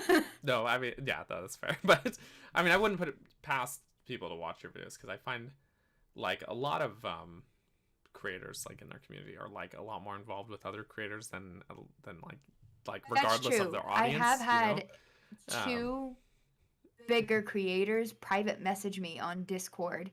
One of them about my other channel, actually. That was surprising. But, you know, in general, like, give comments and be like, hey, this was a really well done video. And me just be like, you have over 100,000 subs. And because I said that to someone and they were like, you do a podcast with Jessie. He has over 100,000 subs. I'm like, you're right. Yeah, that's true. That's true. Why do I not take ownership of that? I mean, yeah, that's a big deal. No. You don't do a podcast with Jessie. You co-host a podcast. Well, it's the same thing, like, I guess. But it's like, it's not Jessie's podcast featuring these people. It's all of our podcasts. And I do try to remember that sometimes. I mean, obviously, I still get a little starstruck, like, how'd you find my video? And then, but at the same time, someone did point out that, like, you're a co-host. And I'm like, you're right. Take ownership of that in a humble way, but in an affirming way. Actually, funny story, just a tangent for a second here, but on the flip side of it, someone commented on one of my videos recently, separately, and they were like, you sound a lot like the guy on the John Jesse's podcast. And I'm like, yep, that's me. I thought that was really Gee, I wonder why. That's crazy. That's me. Where could you be getting that idea from? It's also kind of flattering. It's my evil twin. It's my twin brother. He's on the podcast. Speaking of the dark timeline. No, not the dark timeline, Daniel. We don't talk about dark timeline, Daniel. No, but it's kind of flattering actually to think that people would have found my videos separate from this, because I always assume that almost all my audience is just spilled over from here, right? So, same. Yeah, totally. But yeah, there was something else. I forgot what I was gonna say. So someone else talk for a minute. E3. We did E3. It was great. People will continue putting their stuff on Nintendo, PlayStation, and or Xbox. If they're third parties, Nintendo will continue doing 3 to 4 of their February directs, their June directs, their July presentations that they invite me to and make me cancel all my summer plans and then cancel on me and then hire other people, and then they'll go on to do their end of the year stuff. That's basically it. Yeah, so I guess we could probably just go ahead and move on to our kind of last topic, and this is the tiniest topic ever.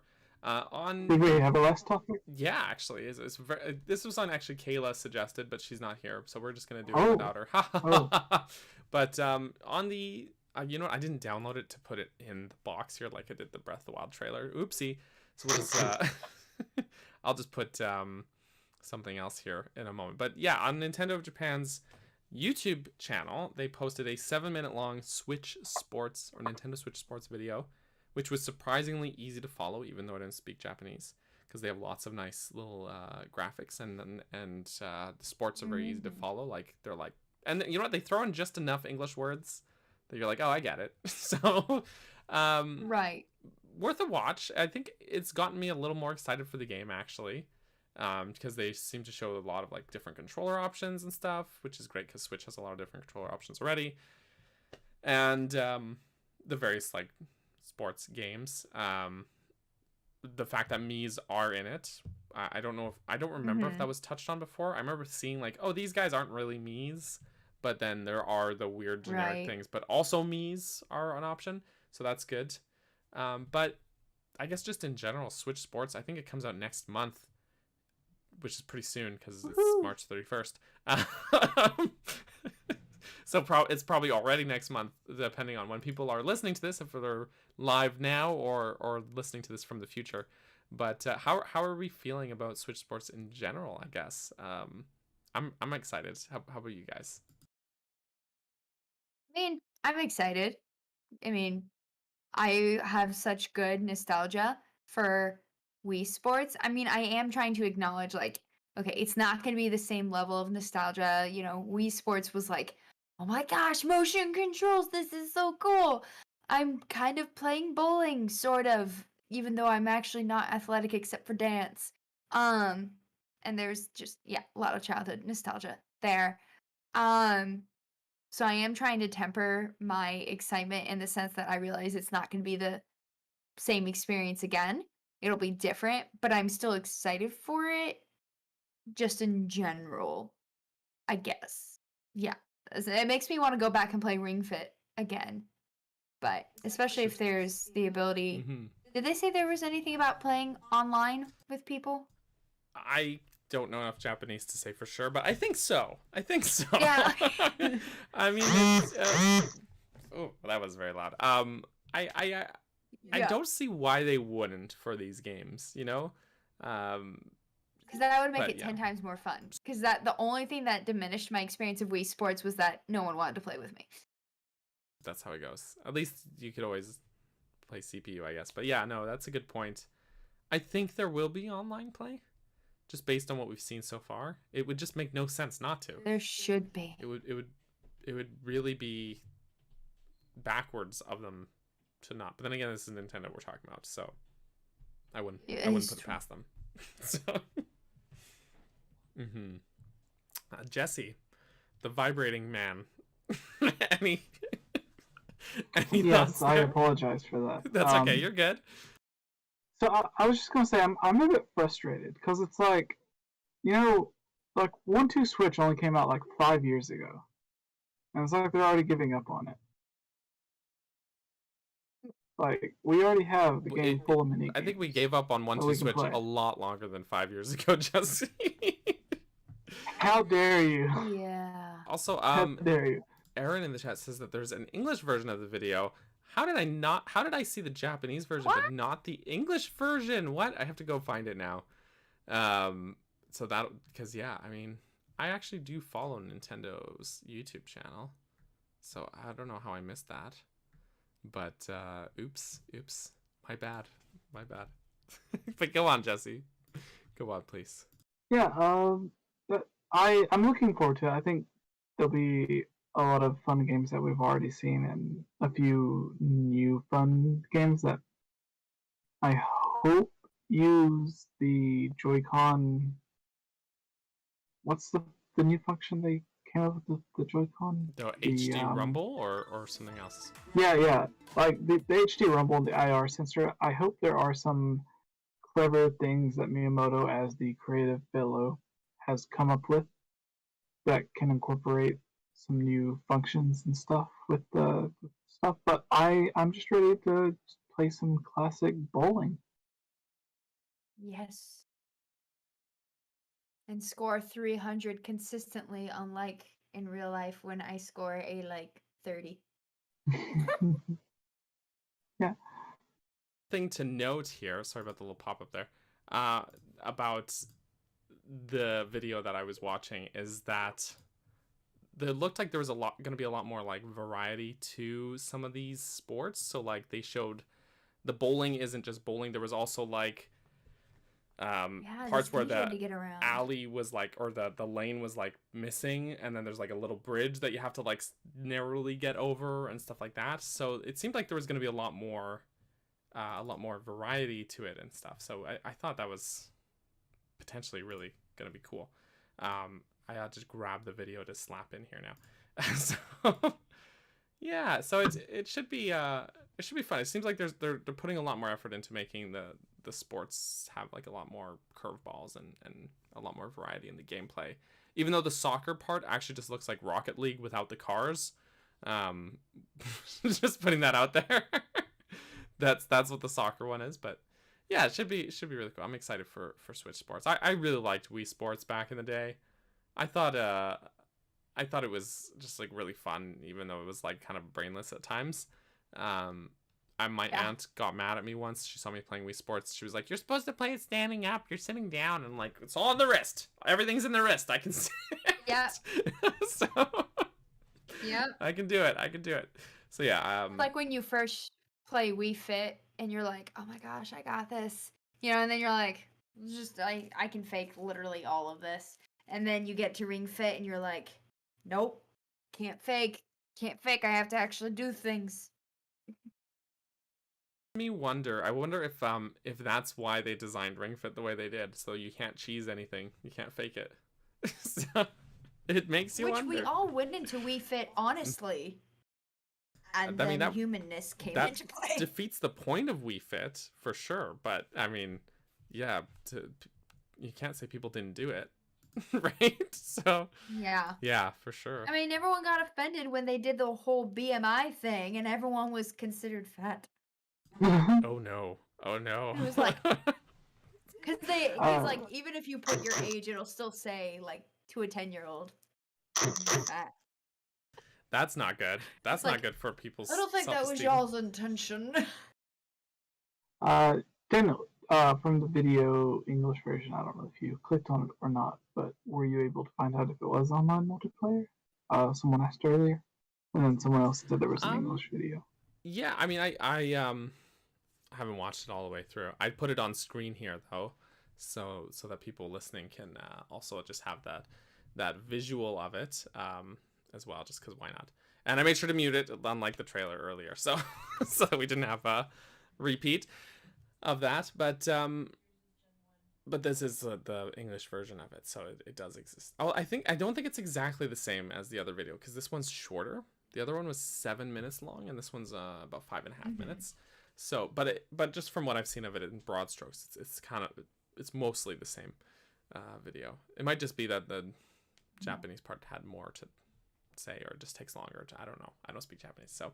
I will say, I had a friend that knows minimal Japanese, and like simply saying a phrase like "I love cats." She explained that to me. She was like, "Say it in German." I was like, "Ich liebe Katzen," or whatever, and she was like, "Okay, say it in Spanish," and I said it because I could remember it at the time.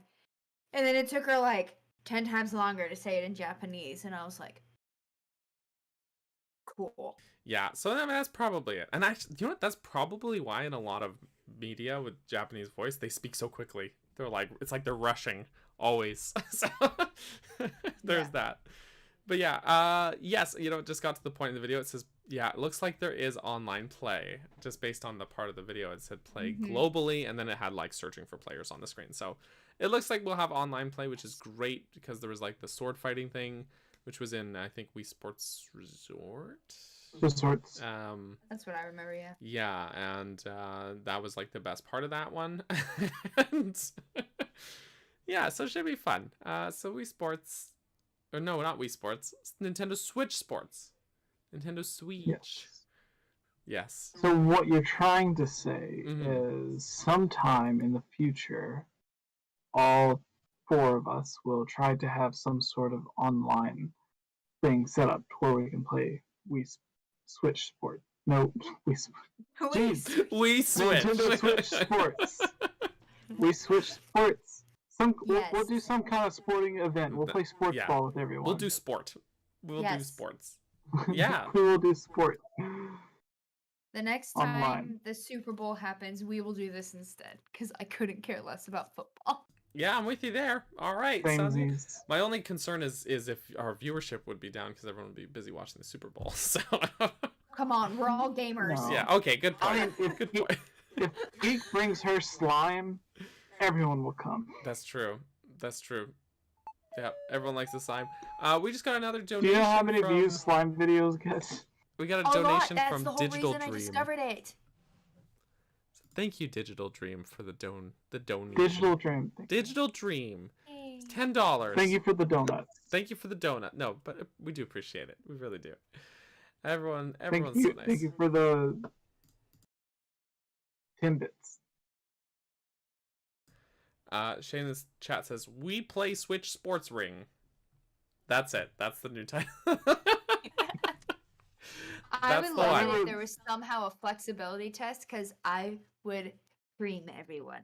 Well, in my immediate circle. If I was playing with like my dance students, they would all be like, "Look, I can do a scorpion and a camel needle," and I would be like, "I can do a split." Well, between the four of us on this podcast, yeah, you would absolutely win. I guarantee it. So, I will I say, guarantee The one thing I would win. That's about it. I don't know. I'm actually pretty good with ab stuff. I'm not gonna lie. when you were like, I'm sorry about that, guys. You're good. You're good. You're good. My brother is messaging me on Instagram, so I apologize. It's coming through. So with the Wii Sports thing, like someone made a joke earlier, combined all the Wii Sport Ring Fit names into one.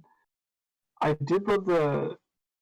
I think it was a commercial. I think it was Wada and someone else, and they would like knock on the door and they would hold out the Nintendo Wii and they'd be like, "We would like to play." I remember Oh. commercials. I loved that. So like, I wish they would be able to redo it with like, just bring back Reggie, and he just How- like how- knock how on your would you door redo and be it? like, "My body's ready." I am here for that. Seriously though, that would be the Absolutely. They would greatest. just instantly call the cops. No. Like, I don't know what's going on. He said I'm he's ready ready for that. for something. I am ready for that. I remember those commercials. 'Cause that was my first. Like, I don't remember seeing game commercials, but I remembered seeing that one, and that was the first time like I was the one that asked for a gaming system. It was usually my brothers asked for one, and I happened to like the games. But that was me going, "Wait, I want to play," because I saw Wii Sports, and I was like, "I want to play that." And it ended up being like I got it like 3 years after it came out, but still, it was a great birthday gift, and I was excited. No, that's awesome. That's awesome. Yeah, and I don't know. I just have a lot of fond memories of Wii Sports. So, with my young teenager self playing, I'm just trying to remember how old I was. I don't remember how old I am half the time. Don't worry about me, guys. I was 11 when I got the Switch. 11. The Okay. Switch. The Wii. Oh, Oh no, not the. but I played We're getting it everything for backwards. A long time. Yeah. Yeah. So I'm tired. that was. I'll be honest. I'm probably gonna have to bail for the mailbag. Okay, well, I mean that's probably what we're doing now, because I think that pretty much covers it for Switch Sports. I don't know if we've got anything else to talk about there, but it's pretty minimal sort of topic there. So yeah. But I don't know. Anyone final thoughts? Anyone or before we move on to, I think it was just those three topics. So then the mailbag is next. I think so. Mm-hmm. Jessie, final thoughts? I was just going to say we will all have to wait until future times for the Triforce trivia to return. Oh yeah, a few people had asked about Kahoot, and I kept forgetting to respond Yeah, in so- chat and be like, "We can't." Yeah, I'm usually the one who hosts Kahoot. Maybe we'll figure something out for next week. But if we can't, then it'll just have to be after I get a new laptop, because I can't see the chat. That's why Daniel's hosting. I'm sorry, but that's how it goes. But hopefully, all of the sum total of all of the donations everyone puts through will help us in getting the channel back to where it was a couple of months ago, where we're uploading videos and doing the podcast semi-weekly, hopefully weekly. Hopefully, I think between the super chats and the donation link, like the you guys will see above me in the if you're watching this stream and not listening to the audio version, you'll see that there is the little donation goal bar. It's we're at just about 60% there, but that's only counting donations that go through the donation link because Streamlabs won't let me sync it up. So if you include like super chats as well, we're actually, I think, most of the way there already, which is great because I only set this up at the beginning of the week. Which is incredible. But hopefully we'll be able to do maybe another one of those fundraiser streams like the Mario Kart one or something, or maybe we could even do a different game like Jackbox or who knows. Like, there's so many Mario Party or there's tons of great games we could do. So we'll figure something out. But yeah, well, hopefully I'm feeling optimistic about it based on how much progress we've made with that so far, that we'll be able to get that goal and get that laptop sent to Jessie and get everything back up and running as usual. And then you won't even hear the vibrating phone. You will never hear the vibrating phone. So, yes, it should be good. Should be very good. So, since we're not doing Kahoot, maybe Nick, I was thinking actually Kahoot actually, even if I were to like set it up or something, I'm not even sure if Jessie would be able to play and do the podcast simultaneously on his phone or not. Yeah, probably not. So it would probably close things. Yeah. So we'll have to figure it out. We'll probably just wait until everything's back to normal. So mailbag, I guess, is the only thing we have left tonight. Do you have the time, Geek, or do you have to bounce Aroni? My eyes are shutting on me. I need to go sleep. Right. It's almost midnight. My time. Yeah, no, that's fair. Been working all day. That's fair. I know you're a busy human, and time zones be like that, so no worries. That's true. Yes. Sweet. Well, I guess if you gotta go, before you do, if anyone here is watching and they're like, what's a geek? Why are they calling her that? Who is this person? Oh, wait, hold on. Jerome just donated as well as $25. Thank you so much, Jerome. Appreciate that. Thank you so much. Yeah. Thank you. But yes, if anyone's like, what the heck? Who's a geek? What does that mean? Please tell these lovely folks where to find you, where to watch your videos, etc., etc. I am the geek, and no, it is not an insult. I have chosen that name. I am the Geek Apprentice. I can be found here on YouTube on my own channel. I had 2 videos this week. One was me reacting to the fact that Breath of the Wild 2 got a little bit of a delay. And then me talking about things I found in the book Creating a Champion. Apparently a couple of those things had obvious answers and I feel dumb. But also I don't mind at all. I make videos about a myriad of things. Rankings videos, sometimes theory videos. Zelda, Animal Crossing, How to Train Your Dragon, Harry Potter, sometimes other things too. I stream typically on Fridays. I'm still toggling back and forth whether I'm going to continue Twilight Princess tomorrow or continue Kirby tomorrow since I have that. I'm not sure, but I should be streaming tomorrow night, 8 Eastern Standard Time. I also have Instagram where I put random things on there as well. All of it, the Geek Apprentice. But that is where you find me, and sometimes you find me here co-hosting the podcast or throwing my voice in a video, like a video that I think like a month and a half ago I recorded 1 page of and then said, oh, I'll do the rest tomorrow, and I never did. Oops. My bad. We've all been there. I legit just forgot. Yeah, it happens. But that is me. Yay. Well, thank you for joining us. I know it's like I said, you keep a busy schedule, so we always appreciate you making the time. So yeah, I have a full-time job as a dance teacher, so that's not an easy job if anyone's wondering. So no, it's not. No. My youngest age group is 2 and my oldest is 18, and sometimes they seem like the same age group. It's unexpected. It sounds so tiring. Sometimes the 3-year-olds have sass, and sometimes the 17-year-olds throw tantrums. Oh no! So... Oh no! That sounds so exhausting. I can't even imagine. I have it so easy compared to. But I love dance, so. Yeah, that's good. That's good. Do what I love creating things. If you couldn't tell, I make videos, but I love creating stories through the medium of dance. So, and if you know me, you know I love music. So, it's just a big deal.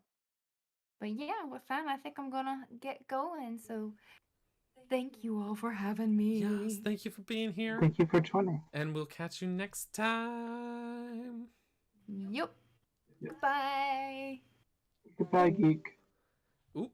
And now the layout has decided to rebel against me. Okay, it's okay. We'll just scooch that up there. There we go. Everything's good. Everything's good. And I guess because that is... Now we have another empty box. I'll just put one of these videos in the other box.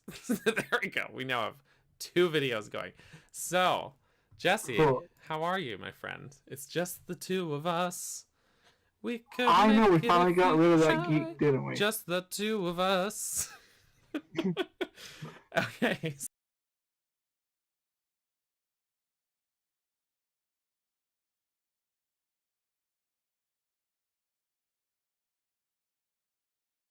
Oh, also on your Twitter. On my Twitter? Sorry, I just realized my thing was muted on stream. Oops, sorry.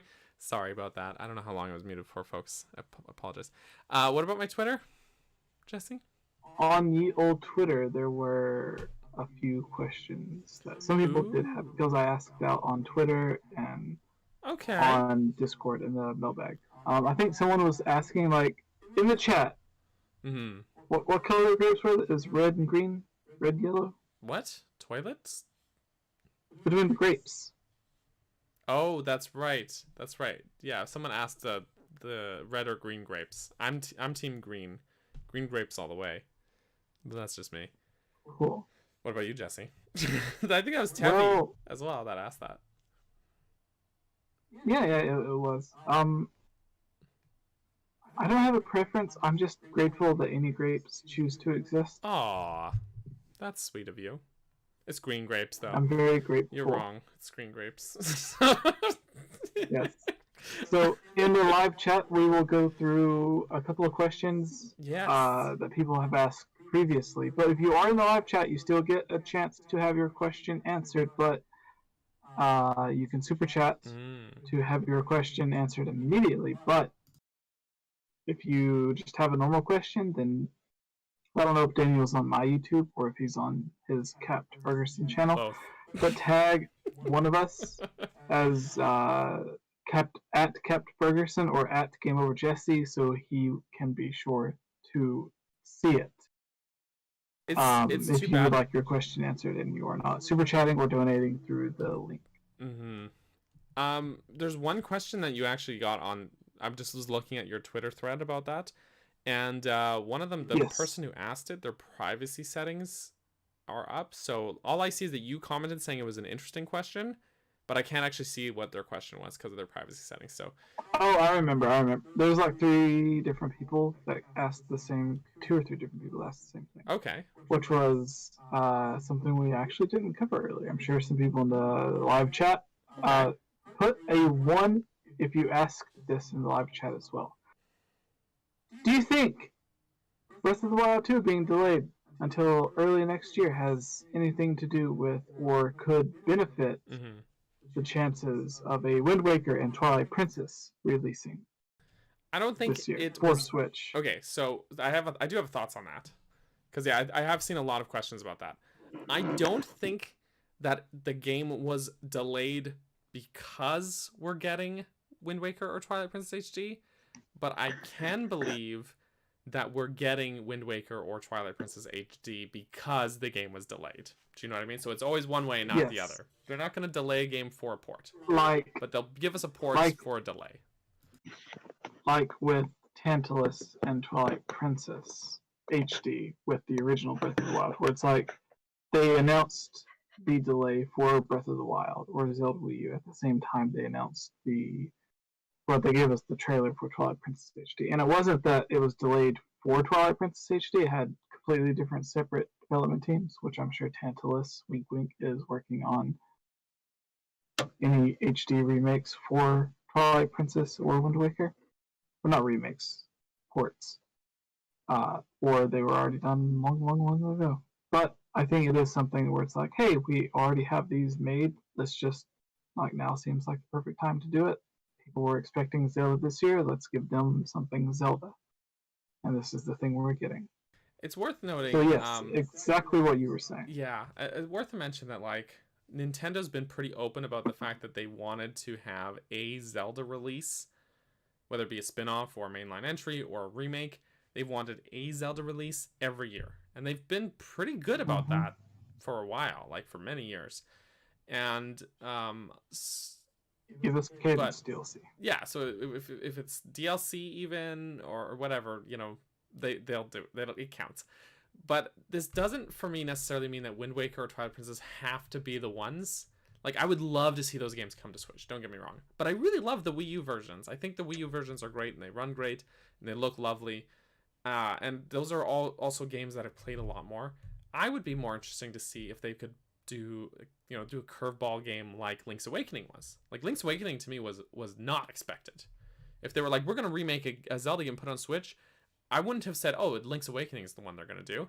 Like, there's so many games I would have guessed before that. Do you know what I mean?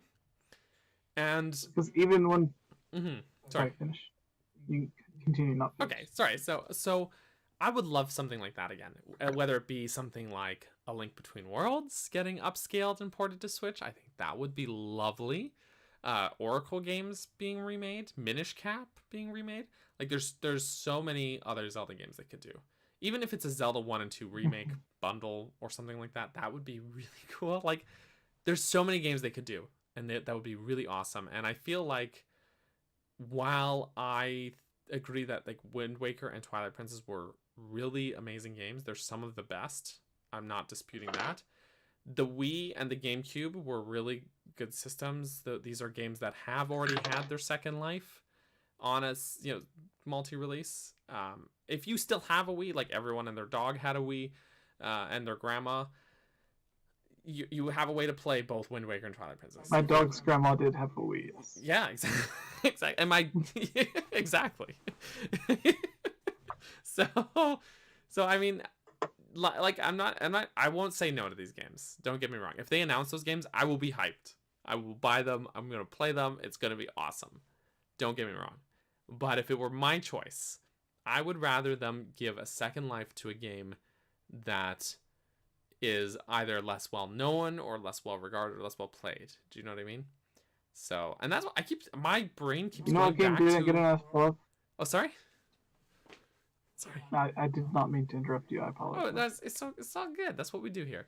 But my brain keeps going back to A Link Between Worlds. I really love that game. It's very underrated. I don't think it sold particularly well. Like, it sold decently for a Zelda game, but, it's not like Breath of the Wild numbers by any stretch. So it's just like, I feel like that's a game that really would benefit from a second life on Switch with maybe some updated controls, and you just have to make the second screen a pause menu and maybe move the HUD up, and I think it's pretty much good after that. Do you know what I mean? So yeah, definitely I think something will come. Something to tie us over. Like Skyward Sword HD was a tie-over game. They even said that. They're like, we know you're waiting for the sequel to Breath of the Wild, so here's a game to hold you over until then. Skyward Sword HD. I can definitely see them doing that again. But anyways, I've rambled enough. Jessie, tell us your thoughts about this. No, I was just saying, like, there's a special Zelda game in my heart that I don't think got enough extra content or enough love. It could definitely use a few more platforms to be released on as well. Hyrule Warriors 2013 edition. What about Hyrule Warriors Definitive Edition, which was on Switch? No. I'm saying, like, it came, but, like, couldn't it use more DLC? It just seems like it didn't get enough. You're breaking my heart. It got so much DLC already. So your A Link Between Worlds thing, let's just think about this. Like, that was a game on the 3DS. Made by Grezzo. And on the 3DS, it runs... Really... Yeah? On the 3DS, it runs at a smooth, buttery 60 frames per second. I'm just putting that out there. On Switch, it could be glorious. That's all I'm saying. I'm just saying. Do you think Nintendo would really let 𝗏𝗏 make an HD remake of one of their 3DS games, or HD remaster of one of their 3DS games? Yeah, I do. That's what 𝗏𝗏 does. Now, 𝗏𝗏 just did that with Miitopia. 𝗏𝗏 made Link's Awakening. So yeah. Yeah, let 𝗏𝗏 do it. Get 𝗏𝗏 going. So you're saying 𝗏𝗏 is a company known for doing these? Oh yeah. This exact same thing? Oh yeah. Okay. Jessie's trolling very, very hard for everybody who's like, what the heck is going on with this conversation? Yes, that's what's happening. No, I will see your Link Between Worlds and raise you an ocarina.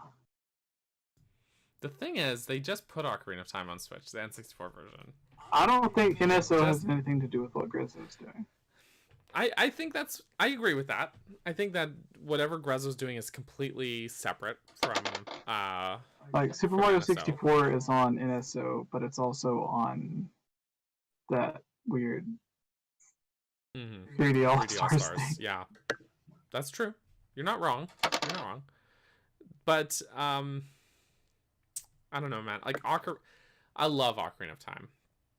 But there's a part of me that's like, that wants people to, like, wants them to leave it alone. Do you know what I mean? Do you know what I mean? You already ruined it when you brought it to Switch Online the first time. Well, I mean, I also, like, worry that, like... And you made him jump weird in the remake. They made him walk and jump weird in the 3DS remake, and, you know, it just... Like, I worry that, like, if they try to do, like, a proper HD remake or something, that they might ruin the game. They'll make him jump even weirder? Yeah, exactly.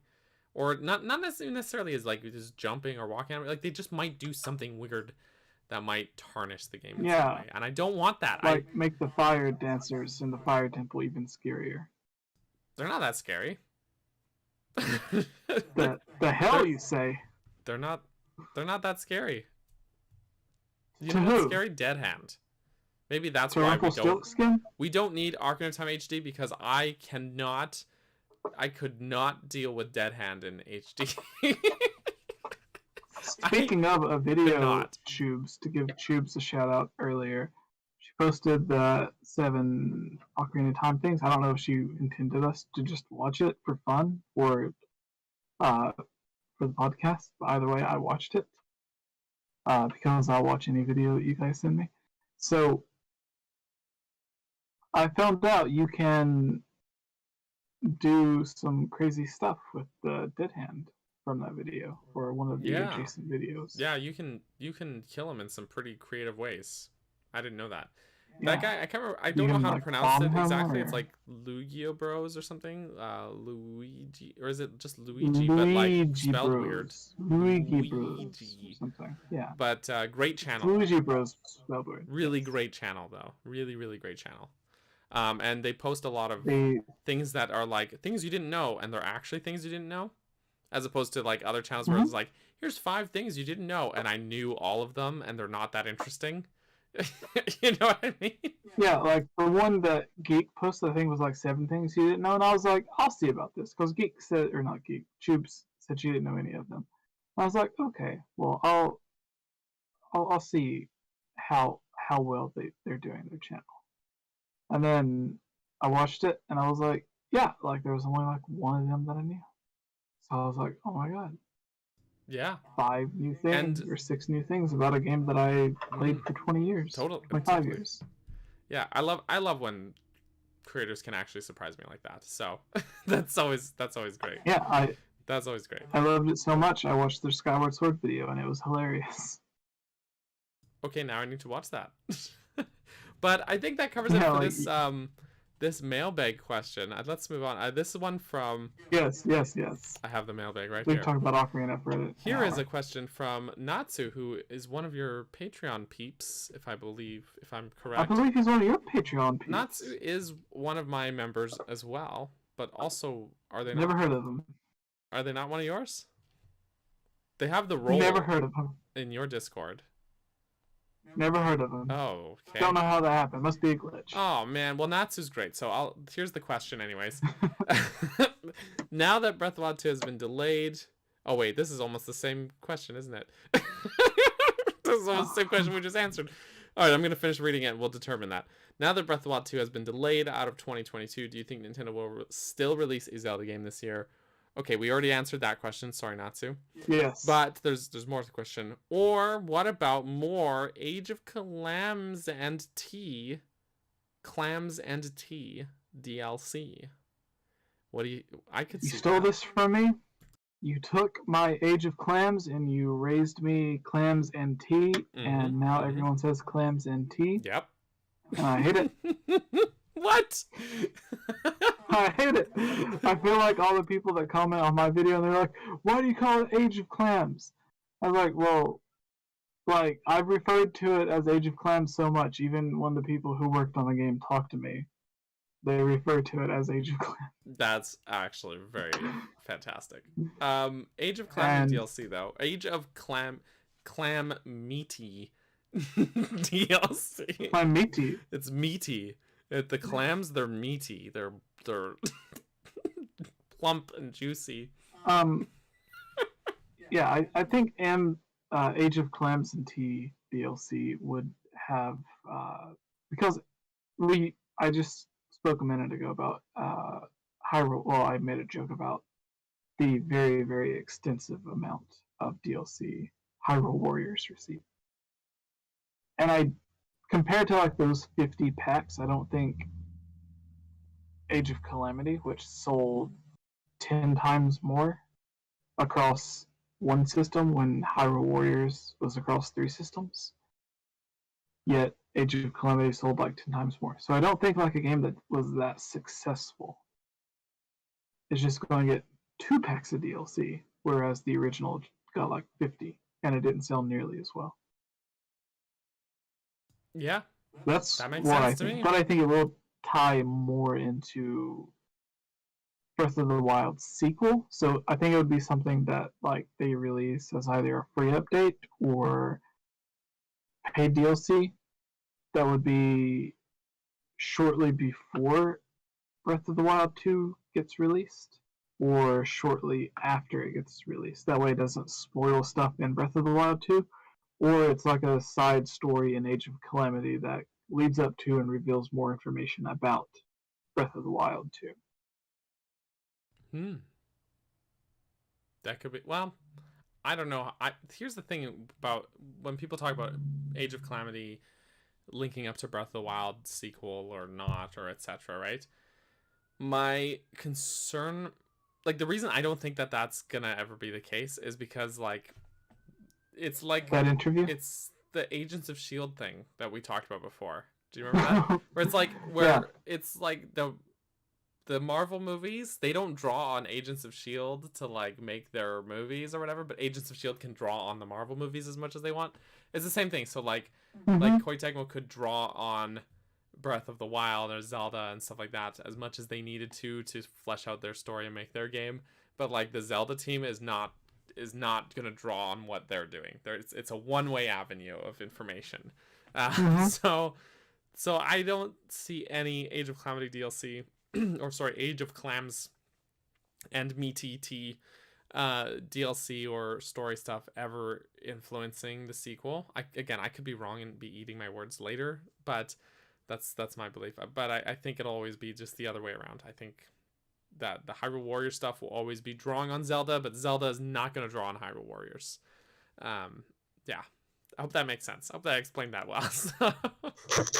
Maybe I didn't. The example Daniel gave is exactly true because in the interview, it was literally like I was like, oh, Aonuma or Fujibayashi, whoever it was like, I said, yeah, I was like, yeah, I want to make more stuff about the champions. So I asked them if they could do it, and they said, yeah. And then I just told him to play the game, make up his own story. You remember? I told you it was like last. I don't remember when it was, but I remember like we had like a 3-hour long conversation, and I was like, yeah, how could they do this? Yeah, I'm just It's putting like, whatever video on. Adam was like, I want this game to be made. Here's a few things that I want to happen, but come up with the other 99% yourself. It's like, what kind of moves or attacks should they have? It's like, I don't know. Figure You're it out, making the man. game, not me. Figure it out. Come on, you're your own person. Figure it It's out. like, he- Yeah. He's a Goron. Maybe he should punch. He can maybe? punch. He Rockman. I don't know. Figure it out. So, Yeah. yeah. That's literally what the interview said. I love it. That's actually really quite funny. But I could totally see that being the case. So, yeah. Anyways, let's see if we got any other questions. This one comes from Bree, actually. So just gonna have a bit of nepotism here. Oh, Jessie said, "Oh, not Bree. I quit." Quit the fun. No, I'm kidding. Question from Bree: do you think the structures in the Sky Islands are going to be some sort of replacement for the shrines, and in what way? Also, old Greg. I got that reference. Thank you. Okay. Old Greg. I don't know. Replacement. Can I interrupt you? Yeah, for a interrupt moment? me, please. Please do. This is very, very important to podcast. If you love Nintendo, it's very important. I showed her that video, Old Greg, because of the whole Greg meme with the deer, and she laughed so hard, her shoulder started hurting. It still hurts today. Because That's she was not laughing good. so hard. Because it's like, That's not good. That is. you ever drank Bailey's from a boot? You like watercolors? Oh man, that video is a whole different vibe. Do you love me? It's it's a whole different vibe. It is really something else. What are you doing to my waters? That is wow. Okay, read the thing. Sorry. Anyways, yes, the question was, do we think the Sky Islands are going to be replacements for shrines? Yes or no? And old Greg.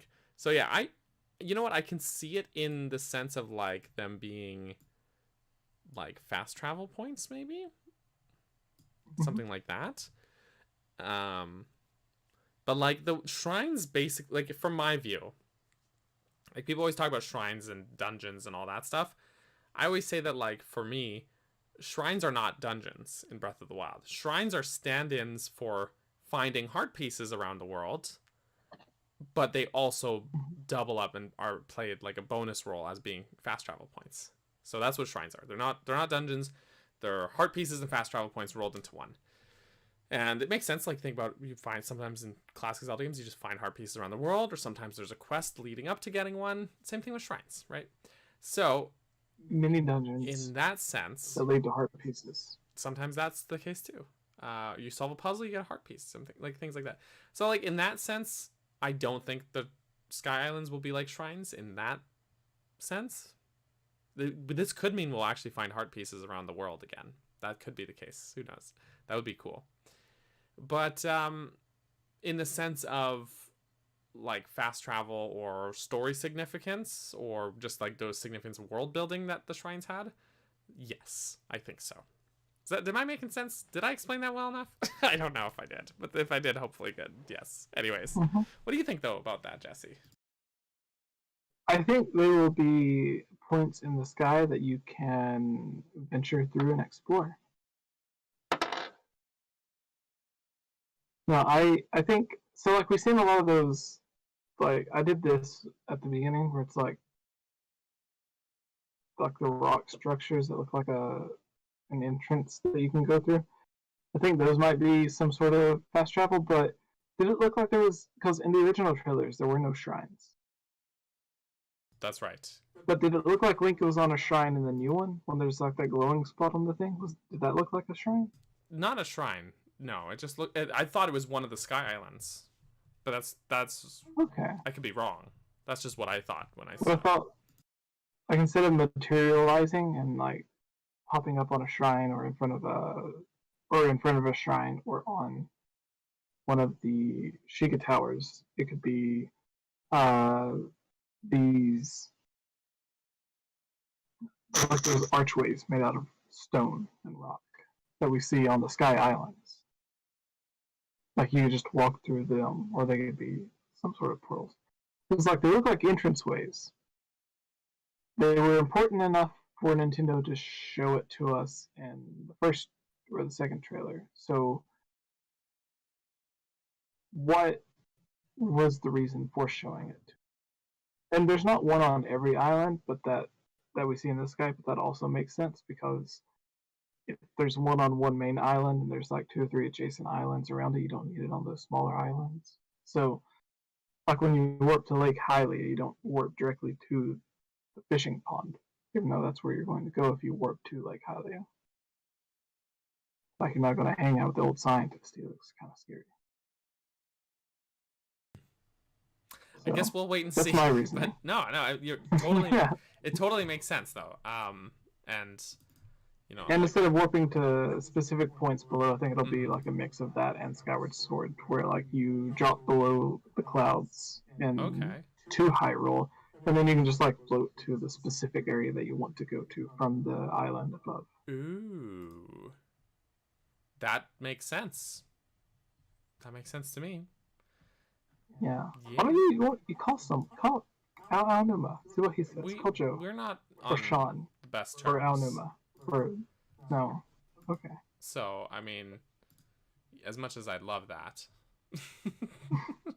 Oh yeah, that big dinner you guys had. I forgot about that whole kerfuffle. Yeah, it was a whole thing, you know, and so that's all right. We'll maybe another time.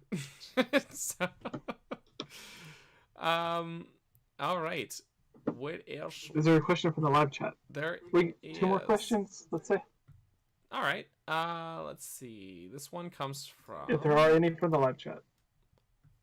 From Jorge. How do you think the Master Sword might end up as it does in the trailer? We did talk about this a little bit. Accidental event, an outside force, or maybe even a curse. So, yeah, we talked about this a little bit before. But to reiterate, I guess what we said earlier, or what I was thinking earlier, is that I think it's that that moment that we saw in the E3 2021 trailer, where the sort of like 𝗏𝗵𝗲 like engulfed Link's arm in that trailer, and we sort of saw like he's holding the Master Sword in that clip, right? And we said like the red tendrils of malice, like they go up his arm, and he's like, ah, right, you know, and he's all, ouch, I'm Link, pain hurts. So I think that's the moment Give me some when milk. the sword gets damaged. I think it's Ganon going for, you know, like trying to basically get rid of the one weapon that could defeat him, basically. That's my thought. But I don't know. Do you have a more fun answer than that, Jesse? No, I think that is exactly it. Like, I think Link sees the stuff coming towards him. He grabs the sword to try to cut it, and like, even in Breath of the Wild, the Master Sword had some weird, funky stuff going on, to where like it would partially not break, but like it would. Like we would see like the blue shards break away from it, like it wasn't at its full strength or fully healed, and it would like you'd have to use a different item. It would do like the full 30 or 60 damage, and then like it had a recharge because it wouldn't break, but it still had to recharge. And I think it's something like that, to where it's like it wasn't at its full potential in Breath of the Wild, so we know that where it was already slightly weakened, it was already being repaired from the way Zelda brought it back. So while it was already in this weakened state,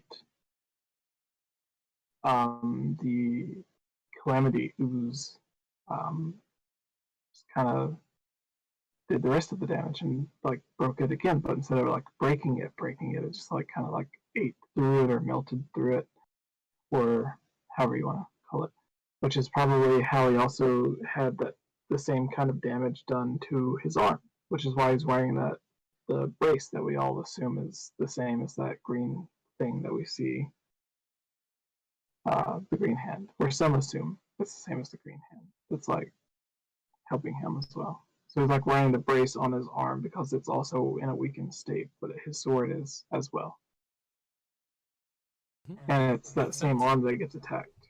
So. Yeah, No, totally. And it's like, we see in the previous trailer as well, like that sort of green hand, like almost fusing to Link, as it were.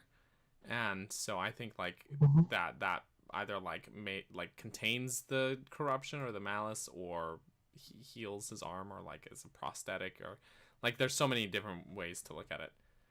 We'll see when the game actually comes out, but yeah, as Natsu says in the chat, now we have the Master Coral, because it's like charred up coral. The poor sword has been through so much. So yeah, it's yeah, I was trying to get the like right part, because I did a video about this recently, so I was trying to get like a good clip of it on screen here as well. But there's this moment in the old trailer where, as Jessie was just describing, right, that the malice just like spills up his arm. So and yeah, he's holding the sword, so it just makes sense. It's like all of that damage done in one swoop, basically. That's that good planny Ganny for you. So yeah. Let's, I guess, pick out these are all good questions so far that we've gotten tonight. Do we have one more question from the chat here? Just scrolling up. Yeah, if you're still watching live, tag us, ask a question. I've got one here actually. Matt in the chat. Okay. Matt Coots wrote, do you think the name being withheld over a potential spoiler be because the title references a previous Zelda game and hero? I'm not even sure. Like, okay, so for context, anyone who's like, what are they talking about, potential spoiler? Some months ago, Bill Trinan said that he knew the name of the game, but couldn't tell us because it would be a spoiler for the story or something along those lines. I'm kind of in the camp now. I'm thinking that might have just been PR fluff. You know, like him just saying something to get people to stop asking him. I could be wrong. Again, I don't know. I'm not Bill. But that's just a thought. But even still, I don't know.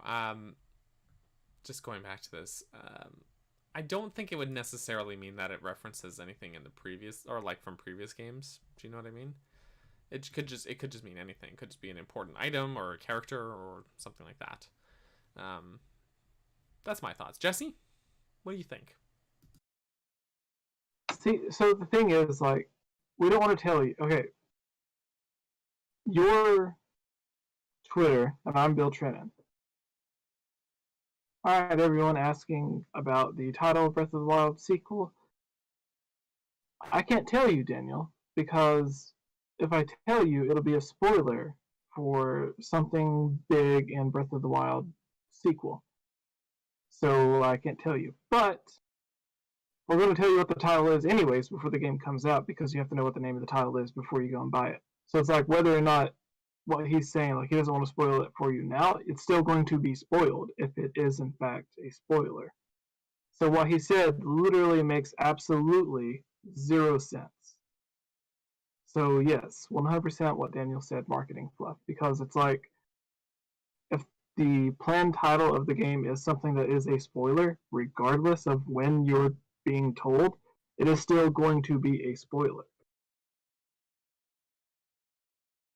So it does not make any sense what he said at all. I think it was just build up hype for the next presentation or whatever. Yeah, pretty much. So yeah, I think he just couldn't answer the question. He doesn't know. And honestly, like, no, I'm just know, gonna put this out there. If you're a journalist or whatever, like, don't ask questions like that. You just put the person in an awkward spot. That's all you do. Because like he can't answer that question. Of course he can't. Everyone knows he can't. If you're a real games journalist, you should know that he can't. So, you know, here's an example. You and I, we are not games journalists. But we've had a bunch of people on our podcast who have worked on not just Zelda, but other games. And have we ever asked a question that we were not supposed to ask? Okay. There you go, guys. Take it from us. Unprofessionals. Us amateurs. Who make banana jokes. I mean, yeah. That's what we do. Okay, is there... Yeah. Do you see another quick question in the chat? Let's or are see. we good? Vernon said Midna returns. I don't think so, because she would be like well No. over 10,000 years old at that point. Doesn't make sense to do that. Yeah, like maybe no. I think something Twilight related could be possible. No Midnight though. Yeah, I don't know. I'm not sure. Joseph asked, do you think this game as a spring 2023 release will still be featured during the June Direct showcase? I really hope so. I don't think it'd be unreasonable. Like, they showed Breath of the Wild at E3 2016, and the game was releasing following March. So I mean, plus, like, it's not too uncommon to show games. You know, like, I know Nintendo's been playing, they're keeping their cards close to their chest, but for a game as big as this, I can see them doing it for sure. So like Bloom 3, like they showed it way ahead of time. And it's not like they can show it during next year's June presentation. So that is true. And E3, or like E3, or I guess not E3 in this case of this year, but like that time of year is a really good time to like really hype things up and market them and stuff. So like I keep thinking that like, yeah, this is the best time to do it, and they got to take advantage of that opportunity to hype the game up before launch. So yeah, I think it's likely.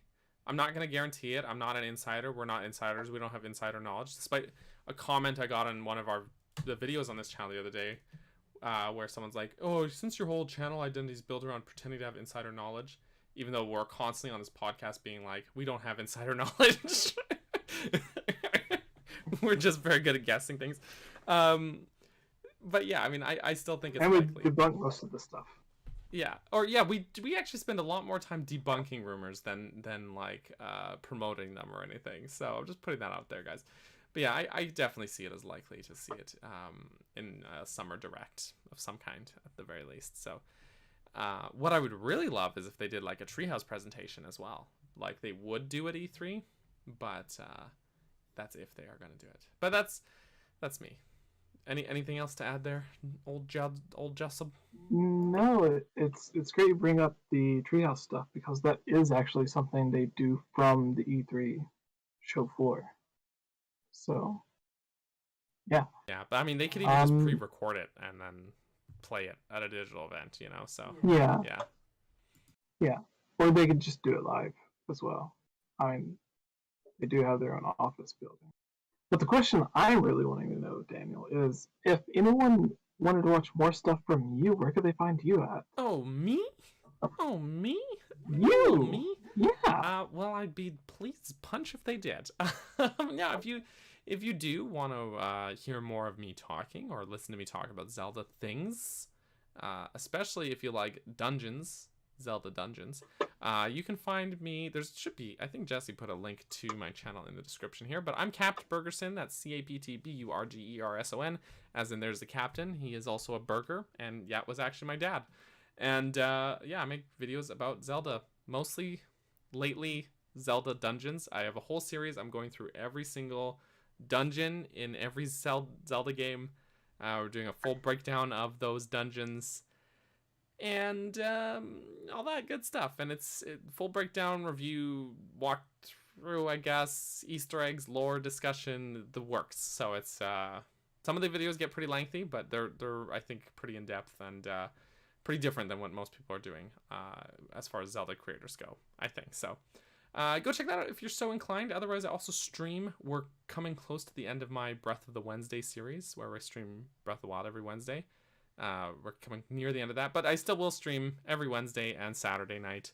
Wednesday morning, Saturday night. So go check those out if you can. And that's who I am. But Jessie, I know this is your channel, and everybody watching this probably knows who the Game Over guy himself is, but still tell us all about yourself, please. Probably wondering why you haven't just taken over instead of me anyways. But for those curious, I am Jessie, or whatever you would love to call me. Everything is just Game Over Jessie. Twitter, YouTube, Facebook, Instagram. our Discord server, which you can just type out discord.com/GameOverJessie or Hylian Gamescast. There is links in the description to everything, not just myself, which everything for me is / or at @GameOverJessie. But for everyone else, there are links in the description as well. 𝗙𝗵𝗲, who was not here, Kayla, the Geek Apprentice, links for all of her stuff. Daniel, links for all of his stuff. Me, links to all of my stuff. And then the Hylian Gamescast itself has a Facebook page, a Twitter account, an Instagram, and a Facebook group, which has over 1,000 people. So that's really cool. That's pretty so thank nice. you all for that. So it is basically its own entity. We sometime, I thought it might be tomorrow, but I don't know exactly when. It's honestly 100% up to Daniel. We will be doing another stream, Mario Kart or Jackbox or whatever. If it is Jackbox, I will be able to join in as well, so that'll be interesting. But whatever it may be, we'll be doing another stream for the channel, and then everything will be back up and running as it should be if we were true professionals. So. True. And I guess on that note, just before we close out tonight's podcast, if you guys are all wondering if, hey, that's the Jessie guy and this is Game Over Jessie channel, why is this other Daniel guy talking so much, and why is he like hosting the podcast tonight and really directing things? The reason is that because I have all the technical side of things running because Jessie's computer broke. So if you missed it at the beginning of the podcast, I would like to reiterate, Jessie's computer did die. That's why he's phoning it in today, literally phoning it in, and not the like low effort phoning it in phrase, as it were, but not that idiom. But yes, we're raising money to get Jessie a new laptop. Jessie was not for this idea initially, but I guess I talked him into it, and we've gotten most of the way there already, including a few donations tonight. So we'll be doing another one of those streams to hopefully raise some more funds soon for him to get him back on his feet. But in the meantime, I've been trying to, just keep the ball rolling here. So I appreciate everyone's patience as I bumble my way through doing the podcast. I'm pretty familiar with streaming, but the podcast is a little different than my usual stream setup. So I apologize for any tech issues or anything like that may have come up during tonight's stream, and I super appreciate everyone bearing with us here. So stay tuned. We'll announce next podcast, next stream, and all that good stuff very soon. And stay awesome, everybody. Thank you so much for joining us. We appreciate all of you hanging out, all of you who threw some dollars our way and or other currencies, and we love you. And yes, anything else to add before I hit the end stream button here, Jessie? Any other final? No, I was wanting to do a proper thank you to all the people who have previously donated to help contribute to the funds. But I don't have that list in front of me. Maybe you can send me a screenshot and I can do an actual thank you video or something. Maybe it'll be, since I'll be up in Yule, Canada soon, maybe it's something we can do then. Or we can start an episode of the podcast out giving a thank you to everyone or something like that. So until then, thank you to everyone. Daniel is keeping all the gold hoarded so the dragons don't steal it. Because if you've watched The Hobbit, we know how that documentary played out. So we are just doing what we can for now, which is why Daniel is hosting the stream, and he was the one who uploaded the last video on Breath of the Wild 2 or the sequel news. And he did the stream previously before that, but he's also helped out and done a bunch of other videos in the past, edited for the channel. He's wrote some scripts. He's done videos all by himself. He's a big boy. So he knows how to do everything. And on top of all that, he has his own channel to run. So a big thank you to Daniel. Everyone give a hand nice to me. to Daniel. Y'all are too nice. Until just trying to help a friend out. Next week. Until next week, thank you all. And then of course next month, sorry, again, just sidetrack things before we end it. Next month, Jessie will actually be here sometime close to the end of the month, and we'll have a fun special IRL podcast, which should be really cool. So, because I don't think we've done a podcast in the same room since E3 2019. so it'll be awesome. It'll be awesome to do, and I'm really looking forward to it personally. So, yeah. So anyways, everybody, thank you so much for joining. Thank you for all being so nice to me. Thank you, Jessie, for managing to be here. I know I had a few people who I saw in the chat here were like, the audio is terrible. Screw you guys. Look, we're doing what we can. So